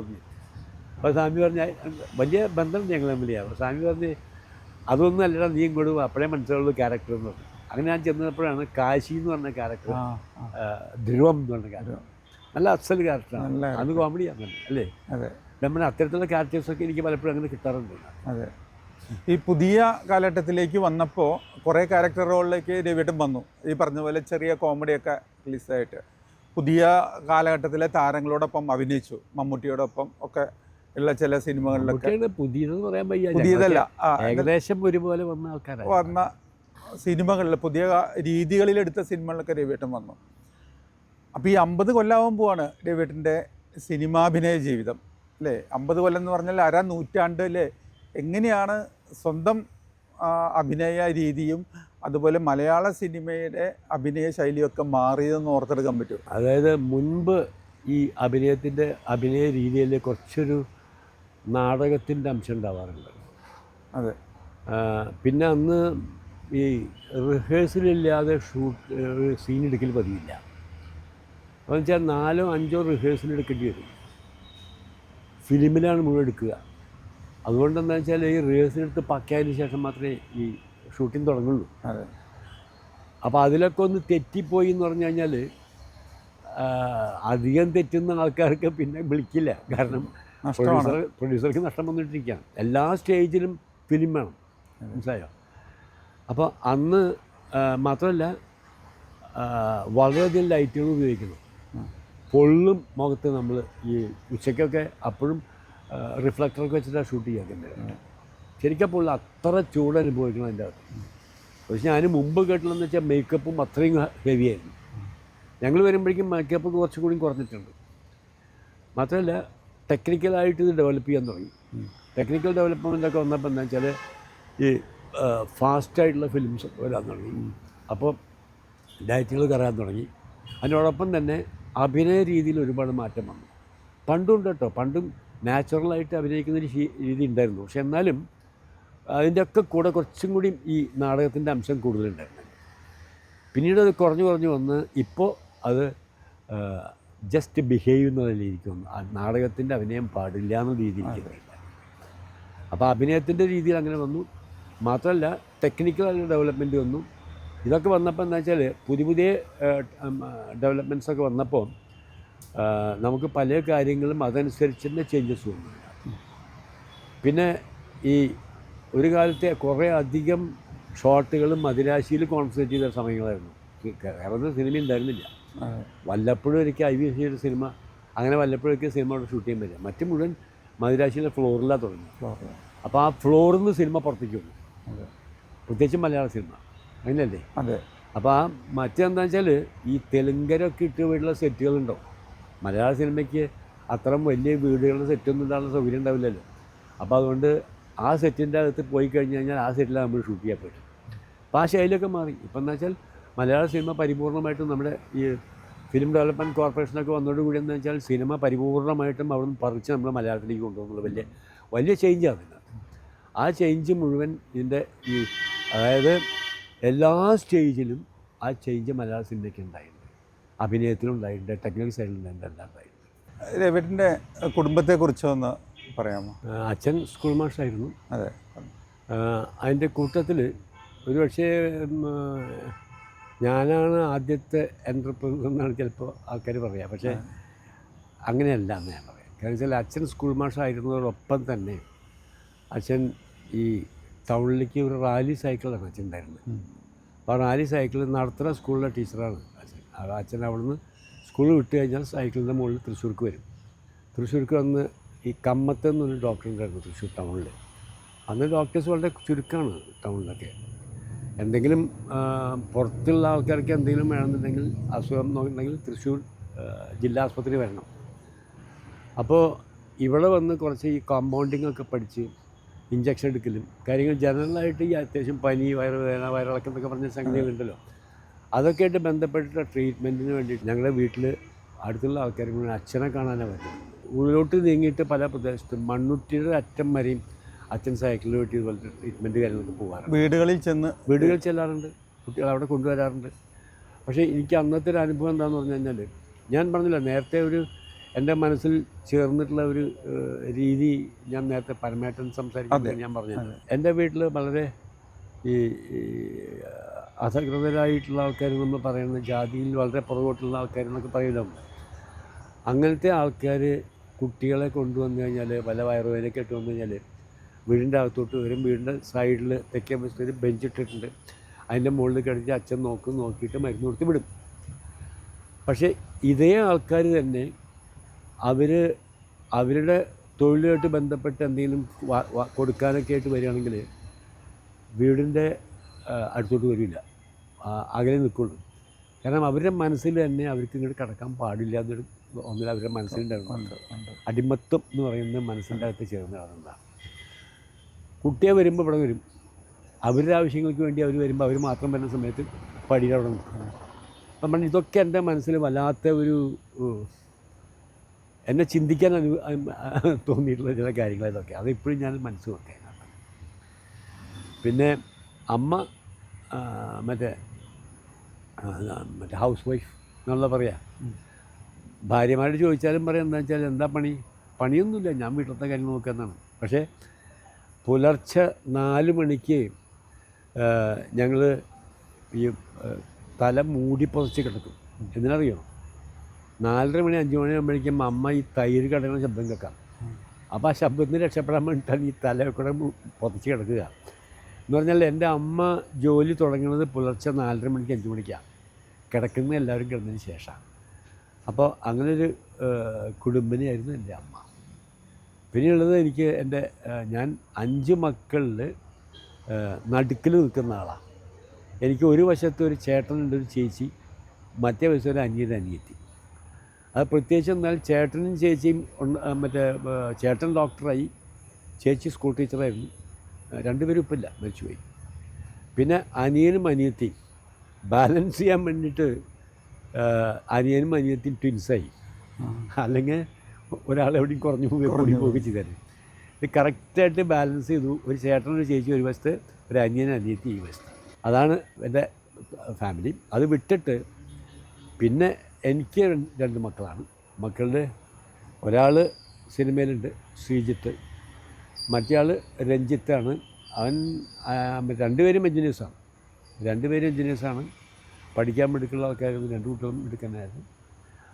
സ്റ്റേറ്റിൽ 4ാമത്തെ റാങ്ക് എത്തിയായിരുന്നു ഈ എൻട്രൻസ് കോച്ചിങ്ങിൻ്റെ എൻട്രൻസിന് മൂത്ത മകൻ കിട്ടിയത്. മറ്റേ ആൾ എനിക്ക് തോന്നുന്നു 30-31 അങ്ങനെ ആ റേഞ്ചിലാണ്. പഠിക്കാൻ നല്ല മിടുക്കായിരുന്നു. 2 പേരും എൻജിനീയേഴ്സാണ്. 2 പേരും മെക്കാനിക്കൽ എൻജിനീയേഴ്സാണ്. ഒരാൾ ഇപ്പോൾ ആഫ്രിക്കയിൽ ജോലി ചെയ്യുന്നു. അവൻ്റെ ഫാമിലി, അവൻ്റെ വൈഫ് സിവിൽ എൻജിനീയറാണ്. പിന്നെ 3 മക്കളുണ്ട്. ഇപ്പോൾ ഈ നേരത്തെ പറഞ്ഞ വരികയാണ്. മൂത്ത ആൾ ആൺകുട്ടിയാണ്, രണ്ടാമത്തെ ആൾ ഒരു ആൺകുട്ടിയും ഒരു പെൺകുട്ടിയും ട്വിൻസാണ്. ആ അപ്പോൾ അതിൽ മൂത്ത ആൾ ഇപ്പോൾ UK മറ്റേ മാഞ്ചസ്റ്റർ യൂണിവേഴ്സിറ്റിയുടെ അകത്ത് എഞ്ചിനീയറിംഗ് മെക്കാനിക്കൽ എഞ്ചിനീയറിംഗ് കഴിഞ്ഞിട്ട് അവിടുന്ന് അഡ്വാൻസ് കോഴ്സിന് വേണ്ടിയിട്ട് ബർക്ക്ലി യൂണിവേഴ്സിറ്റിയിൽ പഠിച്ചുകൊണ്ടിരിക്കുകയാണ്. ഇപ്പോൾ ഒരു വർഷത്തെ ഒരു കോഴ്സാണ് പഠിച്ചുകൊണ്ടിരിക്കുകയാണ്. അതാണ് ഒരു മകൻ്റെ ഫാമിലി. മറ്റേ മകൻ്റെ എന്ന് പറഞ്ഞു കഴിഞ്ഞാൽ നിങ്ങൾക്കൊരു സമയത്ത് എനിക്ക് തോന്നുന്നത് എനിക്കൊരു റെക്കോർഡുണ്ട് മലയാള സിനിമ എന്നാണ് ഞാൻ തോന്നുന്നത്. കാര്യം എന്താ വെച്ചാൽ ഒരേ സമയത്ത് 3 തലമുറ ഉണ്ടായിട്ടില്ല എന്നാണ് എൻ്റെ അറിവ്. ഇനിയിപ്പോൾ ആരെങ്കിലും ഉണ്ടെന്നുണ്ടെങ്കിൽ ക്ഷമിക്കുക, കാരണം എനിക്ക് എൻ്റെ അറിവിലില്ല. പക്ഷേ 3 തലമുറ ഉണ്ടായിട്ടുണ്ട്. കൊട്ടാരക്കര ചേട്ടൻ്റെ മക്കളുണ്ട്, മക്കളുടെ മക്കളൊക്കെ ഉണ്ടായിട്ടുണ്ട്. പക്ഷേ മറ്റേ തലമുറ വരുന്നതിന് മുമ്പ് കൊട്ടാരക്കര ചേട്ടൻ ഫീൽഡിൽ ഇല്ല എന്ന് പറഞ്ഞാൽ മരിച്ചു പോയാറില്ല. ഇതിപ്പോൾ എന്നെ സംബന്ധിച്ചോളം ഞാനുണ്ട്, ശ്രീജിത്തിൻ്റെ മകനുണ്ട്, ഞങ്ങൾ കുക്കൂന്ന് വിളിക്കും. അവനാണ് ഈ പ്രകാശൻ പറക്കട്ടെ എന്ന സിനിമയുടെ അകത്ത് മാത്യു ആണ് ചേട്ടനായിട്ട് ഈ ബാന്യനായിട്ടും ത്രൂ ഔട്ട് ക്യാരക്ടർ ചെയ്തിട്ടുണ്ട്. അതിനുശേഷം 3-4 സിനിമകളിൽ ചെറിയ ക്യാരക്ടേഴ്സ് കാണിച്ചിട്ടുണ്ട്. അപ്പം അങ്ങനെ 3 തലമുറ ഒരേ സമയത്ത് മലയാളം സിനിമയിലെ അഭിനയത്തിൽ അവകാശപ്പെടാൻ എനിക്ക് പറ്റുന്ന എനിക്ക് തോന്നുന്നില്ല. നേരത്തെ തന്നെ ഭാര്യയെക്കുറിച്ച് പറഞ്ഞു, സുഭദ്ര എന്ന് TG രവിയേട്ടൻ അമ്പിളി എന്ന് വിളിക്കുന്നത്. അവരുടെ മരണം രവിയേട്ടനെ ഭയങ്കര ഏകാന്തതയിലേക്ക് കൊണ്ടുപോയതായിട്ട് രവിയേട്ടൻ തന്നെ പറഞ്ഞിരുന്നു. എങ്ങനെയാണ് അതിൽ നിന്ന് പുറത്ത് കടന്നത്? ഞങ്ങൾ തുടങ്ങുന്ന ഒരു ബന്ധം അങ്ങനെയാണ് ഉണ്ടായിരുന്നത്. അവർക്ക് 12 വയസ്സ് മുതൽ ഞാൻ തുടങ്ങുന്നതാണ്. എൻ്റെ ഒരു ചിറകറ്റ പോലെയാണ് ശരിക്കും പറഞ്ഞു കഴിഞ്ഞാൽ എനിക്ക് മുമ്പോട്ട് പോകാൻ ധൈര്യം തന്നിരുന്നതും എൻ്റെ വൈഫാണ്. എന്തെല്ലാം ഫ്ലക്ച്വേഷൻസ് എൻ്റെ ലൈഫിൽ ഉണ്ടായിട്ടുണ്ടെങ്കിലും അവിടെ മുഴുവൻ എൻ്റെ വൈഫ് എന്നെ സഹായിച്ചിട്ടുണ്ട്. പിന്നെ ഒരു വിധത്തിൽ പറഞ്ഞു കഴിഞ്ഞാൽ ഞങ്ങൾ തമ്മിൽ ആ പ്രായത്തിലുള്ള ബന്ധം എൻ്റെ ഈ ഒരു ജനറൽ ക്യാരക്ടറിനെ മോൾഡ് ചെയ്യുന്ന സമയത്ത് അത് വല്ലാതെ സഹായിച്ചെന്ന അഭിപ്രായക്കാരനാണ് ഞാൻ. കാരണം അത് അവർക്ക് ഇഷ്ടപ്പെടാത്തതും അവർ ഭയപ്പെടുന്നതായിട്ടുള്ളൊരു സംഗതി എൻ്റെ ജീവിതത്തിൽ ഞാൻ കൊണ്ടുവരേണ്ട തീരുമാനിച്ചു. അതിലൊന്നാണ് ഈ മദ്യപാനം. അത് ഒരു പക്ഷേ ഞാൻ അതിൻ്റെ അകത്ത് വിട്ടു നിൽക്കുന്ന ഒരാളാണ്. ഇത് എത്ര പേര് വിശ്വസിക്കുന്നത് എനിക്കറിയില്ല, കാരണം ഞാൻ ചെയ്ത ക്യാരക്ടേഴ്സൊന്നും അങ്ങനെയാണ്. അപ്പോൾ അതിൻ്റെ ഒരു കാരണം എൻ്റെ വൈഫ് അതിനെ ഭയപ്പെട്ടിരുന്നു എന്നുള്ളതാണ്. അപ്പോൾ ആ പ്രത്യേകിച്ചും പ്രണയകാലത്ത് ആ പ്രണയിനിക്ക് ഇഷ്ടപ്പെടാത്ത സംഗതികൾ ചെയ്യാതിരിക്കുക എന്നുള്ളത് നമുക്കൊരു ഒരു അതിൻ്റെ ഒരു ചേർത്തിയമ്മയുടെ അനിയത്തിയാണ്. എൻ്റെ ചേർത്തിയമ്മയുടെ അനിയത്തിയാണ്. അതുകൊണ്ടാണ് ഈ 12 വയസ്സ് മുതൽ നമ്മൾ കാണാൻ ചാൻസ് ഉണ്ടായത്. ചേർത്തിയമ്മ ഡോക്ടറാണ്, വൈഫും ഡോക്ടറാണ്. ഒരു ലിവർ പ്രോബ്ലം ഉണ്ടായിരുന്നു, ജനറ്റിക്കായിട്ടുള്ള പ്രോബ്ലമാണ്. അതിന് ട്രീറ്റ്മെൻറ്റ് ഉണ്ടായിരുന്നില്ല. അതിനെ തീരെ പ്രതീക്ഷിക്കാത്ത വിധത്തിലൊരു സമയത്ത് അങ്ങനെ വിട്ടുപോയതാണ്. അതിൻ്റെ ഒരു ദുഃഖം എന്നെ സംബന്ധിച്ചിടത്തോളം ഉണ്ട്. അതുകൊണ്ട് ഞാനിപ്പം മൂത്ത മകൻ്റെ വീട്ടിൽ ഞാൻ ഒറ്റയ്ക്ക് താമസിക്കുകയാണ്. ഒറ്റയ്ക്ക് താമസിക്കുമ്പോൾ എന്ന് വെച്ചാൽ പലപ്പോഴും ലോൺലിനെസ് നമുക്ക് ഒരു ആശ്വാസമായിട്ട് തോന്നും. ചില സമയത്ത് അത് ഒരു ഒറ്റപ്പെട്ട് കുറച്ച് ബുദ്ധിമുട്ടും തോന്നും. കാരണം വെച്ചാൽ ഞാൻ പറയാറുണ്ടെന്ന് വെച്ചാൽ എന്നെ സംബന്ധിച്ചിപ്പോൾ വ്യക്തിയല്ലേ, നമുക്ക് സന്തോഷങ്ങളും ദുഃഖങ്ങളൊക്കെ വരുന്ന സന്ദർഭം പല കാരണങ്ങൾ കൊണ്ടുണ്ടാവാം. ഓർമ്മകളിൽ വരുമ്പോഴും ചിലപ്പോൾ ഉണ്ടാവാം. അങ്ങനെയൊക്കെ വരുമ്പോൾ എന്താ വെച്ചാൽ വൈഫിൻ്റെ പടം നിങ്ങൾ കണ്ടു കാണും വീട്ടിൽ വന്നപ്പോൾ അതിലിങ്ങനെ എനിക്ക് എത്താവുന്ന ഒരു ഹൈറ്റ് അത് വെച്ചിരിക്കണം. അപ്പം അതിൻ്റെ മുമ്പിൽ പോയി നിന്ന് കരയണമെന്ന് തോന്നിയാൽ കരയാനും സന്തോഷങ്ങളുണ്ടെങ്കിൽ അത് പറയാനും ഞാൻ ചെയ്യാറുള്ളതാണ്. അപ്പോൾ എനിക്ക് വേറൊരു സ്ഥലത്ത് മറ്റുള്ള ആൾക്കാരൊക്കെ അറിയാതെ കണ്ടുപോയി കഴിഞ്ഞാൽ ഇവൻ്റെ പ്രാന്ത് തുടങ്ങി പ്രായമുണ്ട് ചിഹ്നം തുടങ്ങിയെന്ന് ചിലപ്പോൾ പറയും. അപ്പോൾ എനിക്ക് എന്നെ സംബന്ധിച്ച് പലപ്പോഴും ഞാൻ ഇഷ്ടപ്പെടുന്ന ഒരു ലോൺലിനെസ് ഉണ്ട്. പക്ഷെ ചില സമയത്ത് ആ ലോൺലിനെസ് നമുക്കൊരു വലിയ ഭാരമായിട്ട് നമുക്ക് തോന്നാം.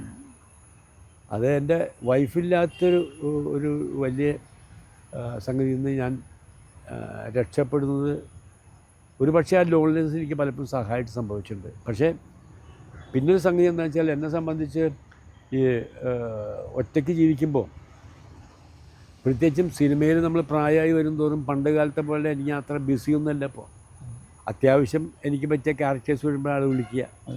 അപ്പോൾ അങ്ങനെയൊക്കെ വിളിക്കുമ്പോൾ എന്താണെന്ന് വെച്ചാൽ നമുക്ക് ആദ്യത്തെ പോലെ ത്രൂ ഔട്ട് ഈ സിനിമയിൽ തന്നെ പോയിക്കൊണ്ടിരിക്കാൻ നമുക്ക് പറ്റില്ല. അപ്പോൾ സിനിമയിൽ പോകുന്നൊരവസ്ഥ ഉണ്ടെന്നുണ്ടെങ്കിൽ പുതിയ ആൾക്കാരെ കാണണം, പുതിയ ക്യാരക്ടേഴ്സ് ചെയ്യണം. അങ്ങനെ ആ ലൈഫിൻ്റെ അകത്ത് നമുക്കൊരു മൊണോട്ടണസ് ആയിട്ട് ഫീൽ ചെയ്യില്ല. നമുക്ക് എപ്പോഴും പുതിയ ഇതായിട്ട് എല്ലാം പുതിയതായിട്ട് വരികയില്ല, ക്യാരക്ടറും പുതിയതായിട്ട് വരിക. എനിക്ക് ഇഷ്ടപ്പെട്ട രീതി നമ്മൾ മറ്റേ ജോലി നമ്മൾ എടുത്തുകൊണ്ടിരിക്കുക. അപ്പോൾ അതുകൊണ്ട് അത് പതുക്കെ കുറഞ്ഞു വരുന്നൊരു തോന്നൽ എനിക്കുണ്ടായിട്ടുണ്ട്. അത് റിയാലിറ്റിയാണ്.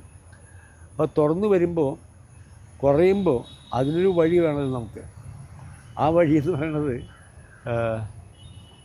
ഞാൻ ബോട്സ്വാന ചെന്ന സമയത്ത് അതുവരെ എനിക്ക് അത്ര വലിയ വിഷമം അതൊന്നും ഉണ്ടായിട്ടില്ല. ബോട്സ്വാന ചെന്ന് ഞാൻ മകൻ്റെ കൂടെ ഒരു 10 കൊല്ലം ഞാൻ ബോട്സ്വാനയിലുണ്ടായിരുന്നു, ആഫ്രിക്ക. അതെ. അവിടെ ഞാനൊരു പ്രോജക്റ്റ് ചെയ്തിരുന്നു, പേപ്പർ റീസൈക്ലിംഗ് പറ്റി. എൻ്റെ എഞ്ചിനീയറിംഗ് പണി ഞാൻ അവിടെ എടുത്തിരുന്നു. അതെ അതെ. ഞാനും മെക്കാനിക്കൽ എഞ്ചിനീയറാണ്.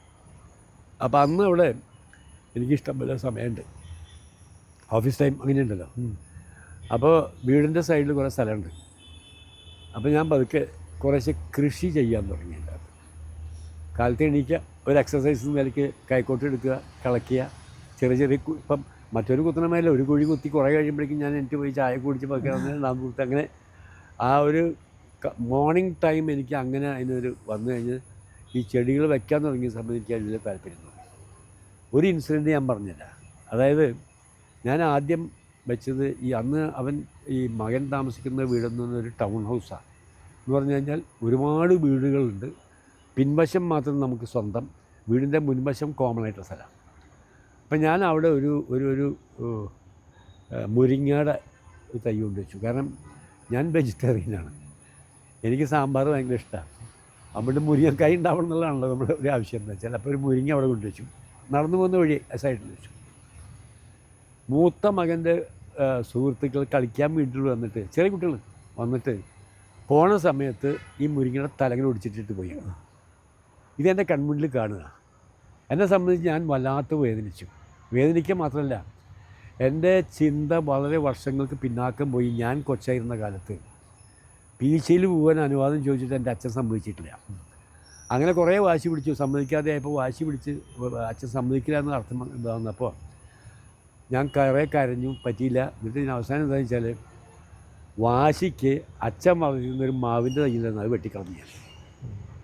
അപ്പോൾ അന്ന് ആ മാവിൻ്റെ വടി ഒടിയണ വരെ എനിക്ക് തല്ലും കിട്ടി. ഞാൻ എന്താ ആലോചിച്ചതെന്ന് വെച്ചാൽ, ആ സമയത്ത് വന്ന ആലോചന എന്ന് വെച്ചാൽ, എന്നെ അച്ഛനത് തല്ലിയതിൻ്റെ റീസൺ ഞാൻ മനസ്സിലാകുന്ന അപ്പോഴാണ്. കാരണം അച്ഛൻ അനുഭവിച്ചൊരു വേദനയുണ്ട് അന്ന്, ആ വേദന ഞാൻ അനുഭവിക്കുന്ന ഒരു സമയത്ത്. അപ്പോഴാണ് ഞാൻ പറഞ്ഞത്, അതായത് അത്തരത്തിലൊരു വേദന അച്ഛനെക്കുറിച്ച് നമുക്ക് ഓർമ്മ വരും അപ്പോഴാണ്. അപ്പോൾ അവിടുന്ന് തുടങ്ങിയതാണ് ഈ മറ്റേ കൃഷിയോടുള്ള പ്രേമം തുടങ്ങുന്നത്. അങ്ങനെയാണ്. പിന്നെ ഞാൻ ചിലപ്പോൾ പറയും, ഈ വ്യവസായം നടത്തിയപ്പോൾ നമുക്ക് ഒരുപാട് ശത്രുക്കൾ ബലമുണ്ടാകും. ശത്രുക്കൾ എന്ന് പറഞ്ഞാൽ ആവശ്യമില്ലാത്ത കുറേ ശത്രുത എന്നുള്ള രീതിയിലൊക്കെ പലതും വന്നിട്ടുണ്ട് ഇതിനകത്ത്, നമ്മൾ പ്രതീക്ഷിക്കാത്ത വശം കൂടെ. ഈ ചെടികളെ വെച്ച ശത്രുവാവില്ല ഒരിക്കലും. നമുക്ക് അവരുടെ കൂടെ നിൽക്കാമല്ലോ, അവരെ ഓമനിക്കാമല്ലോ. അതിനോടൊപ്പം തന്നെ ഞാൻ കാലത്ത് സാധാരണ 5 മണിക്ക് 5:30 മണിക്ക് എഴുന്നേൽക്കും. അതെൻ്റെ ഒരു പഴയ ശീലമാണ്, ഇപ്പോഴും അങ്ങനെയാണ്. ഈ വല്ലാതെ ലേറ്റായിട്ട് വന്നിട്ടുണ്ടെങ്കിൽ ഞാൻ 5 മണി 5:30 മണിയാകുമ്പോഴേക്ക് എഴുന്നേറ്റ് ചായയൊക്കെ സ്വന്തം ഉണ്ടാക്കി കുടിച്ച്, അങ്ങനെയാണ് എൻ്റെ ഒരു തുടക്കം. അങ്ങനെയാണ്. അപ്പോൾ അവിടെ ഇരിക്കുമ്പോൾ ഞാൻ ചെയ്യുന്നത് വെച്ചാൽ 5 മണിക്ക് ഞാൻ എണീറ്റ് കഴിഞ്ഞാൽ 5:30 മണിക്ക് എണീറ്റാലൊക്കെ ഇവിടുത്തെ 8:30 മണി 9 മണിയൊക്കെയാണ്. 3.5 മണിക്കൂർ ടൈം ഡിഫറൻസിൻ്റെ ആഫ്രിക്കയായിട്ട്, ഈ മറ്റേ ബോട്സ്വാനയായിട്ട്. അപ്പോൾ എനിക്ക് ഇവിടുത്തെ ന്യൂസുകളും കാര്യങ്ങളൊക്കെ കിട്ടും. അപ്പം ഞാൻ മറ്റേ ടി വിയിൽ അധികം കാണുന്നതും മിക്കവാറും ന്യൂസുകളാണ്. അപ്പോൾ അതെൻ്റെ ഒരു സമയം പോക്ക് അങ്ങനെയാണ്. അപ്പോൾ അതിൻ്റെ ഒപ്പം തന്നെ അവിടുന്ന് ഈ പരിപാടിയൊക്കെ കഴിഞ്ഞ് തിരിച്ചു വന്നതോടുകൂടി എനിക്ക് ഈ കൃഷിയോടൊരു പ്രതിപത്തി ഉണ്ടായി. അപ്പോൾ ഞാൻ നേരത്തെ പറഞ്ഞ പോലെ എൻ്റെ സിനിമയിലുള്ള തിരക്ക് കുറഞ്ഞു വരുന്നത് കാണുമ്പോൾ എനിക്ക് എൻ്റെ ഒരു താല്പര്യം എന്ന നിലയ്ക്ക് ഒരു മൂത്ത മകൻ്റെ ഒരു 1.5 ഏക്കറോളം സ്ഥലം വെറുതെ കാട് പിടിച്ച് കിടന്നിട്ടുണ്ട്. ഞാനവിടെ പോയി ചെറുതായിട്ട് കൃഷി തുടങ്ങി. അപ്പോൾ അതിൻ്റെ അകത്ത് ഇപ്പോൾ നിങ്ങൾ വന്നപ്പോൾ ഞാൻ പഴം തിന്നാകുന്നില്ല, അത് ഞാനുണ്ടാക്കിയ പഴമാണ്. അതിൻ്റെ പ്രത്യേകത അതാണ്. അത് ഞാൻ ആരും വന്നു കഴിഞ്ഞാൽ പഴം വേണ്ടാന്ന് പറഞ്ഞു കഴിഞ്ഞാൽ ഞാൻ പറയും, ഇത് ഞാനുണ്ടാക്കിയ പഴമാണോ എന്ന് പറയും. അപ്പോൾ ആ ഒരു സന്തോഷം ഉണ്ടല്ലോ, അത് ഞാൻ അനുഭവിക്കുന്നത് നിങ്ങൾ ആ പഴം കഴിക്കുമ്പോഴാണ്. അപ്പോൾ ഓർമ്മ വരുന്നത് എൻ്റെ അമ്മയാണ്. കാരണം എന്താ വെച്ചാൽ, അമ്മ ഉണ്ടാക്കി വെച്ചാൽ നല്ല കറികൾ എന്തെങ്കിലുമൊക്കെ കൂട്ടി ഞങ്ങൾ കഴിക്കും, സന്തോഷമായിട്ട് കഴിക്കുന്നതൊക്കെ അമ്മ പ്രതീക്ഷിച്ചിരിക്കുമ്പോൾ ഞങ്ങളിത് വലിച്ചു വാരിയിട്ട് തിന്നിട്ട് കളിക്കാൻ ഓടും.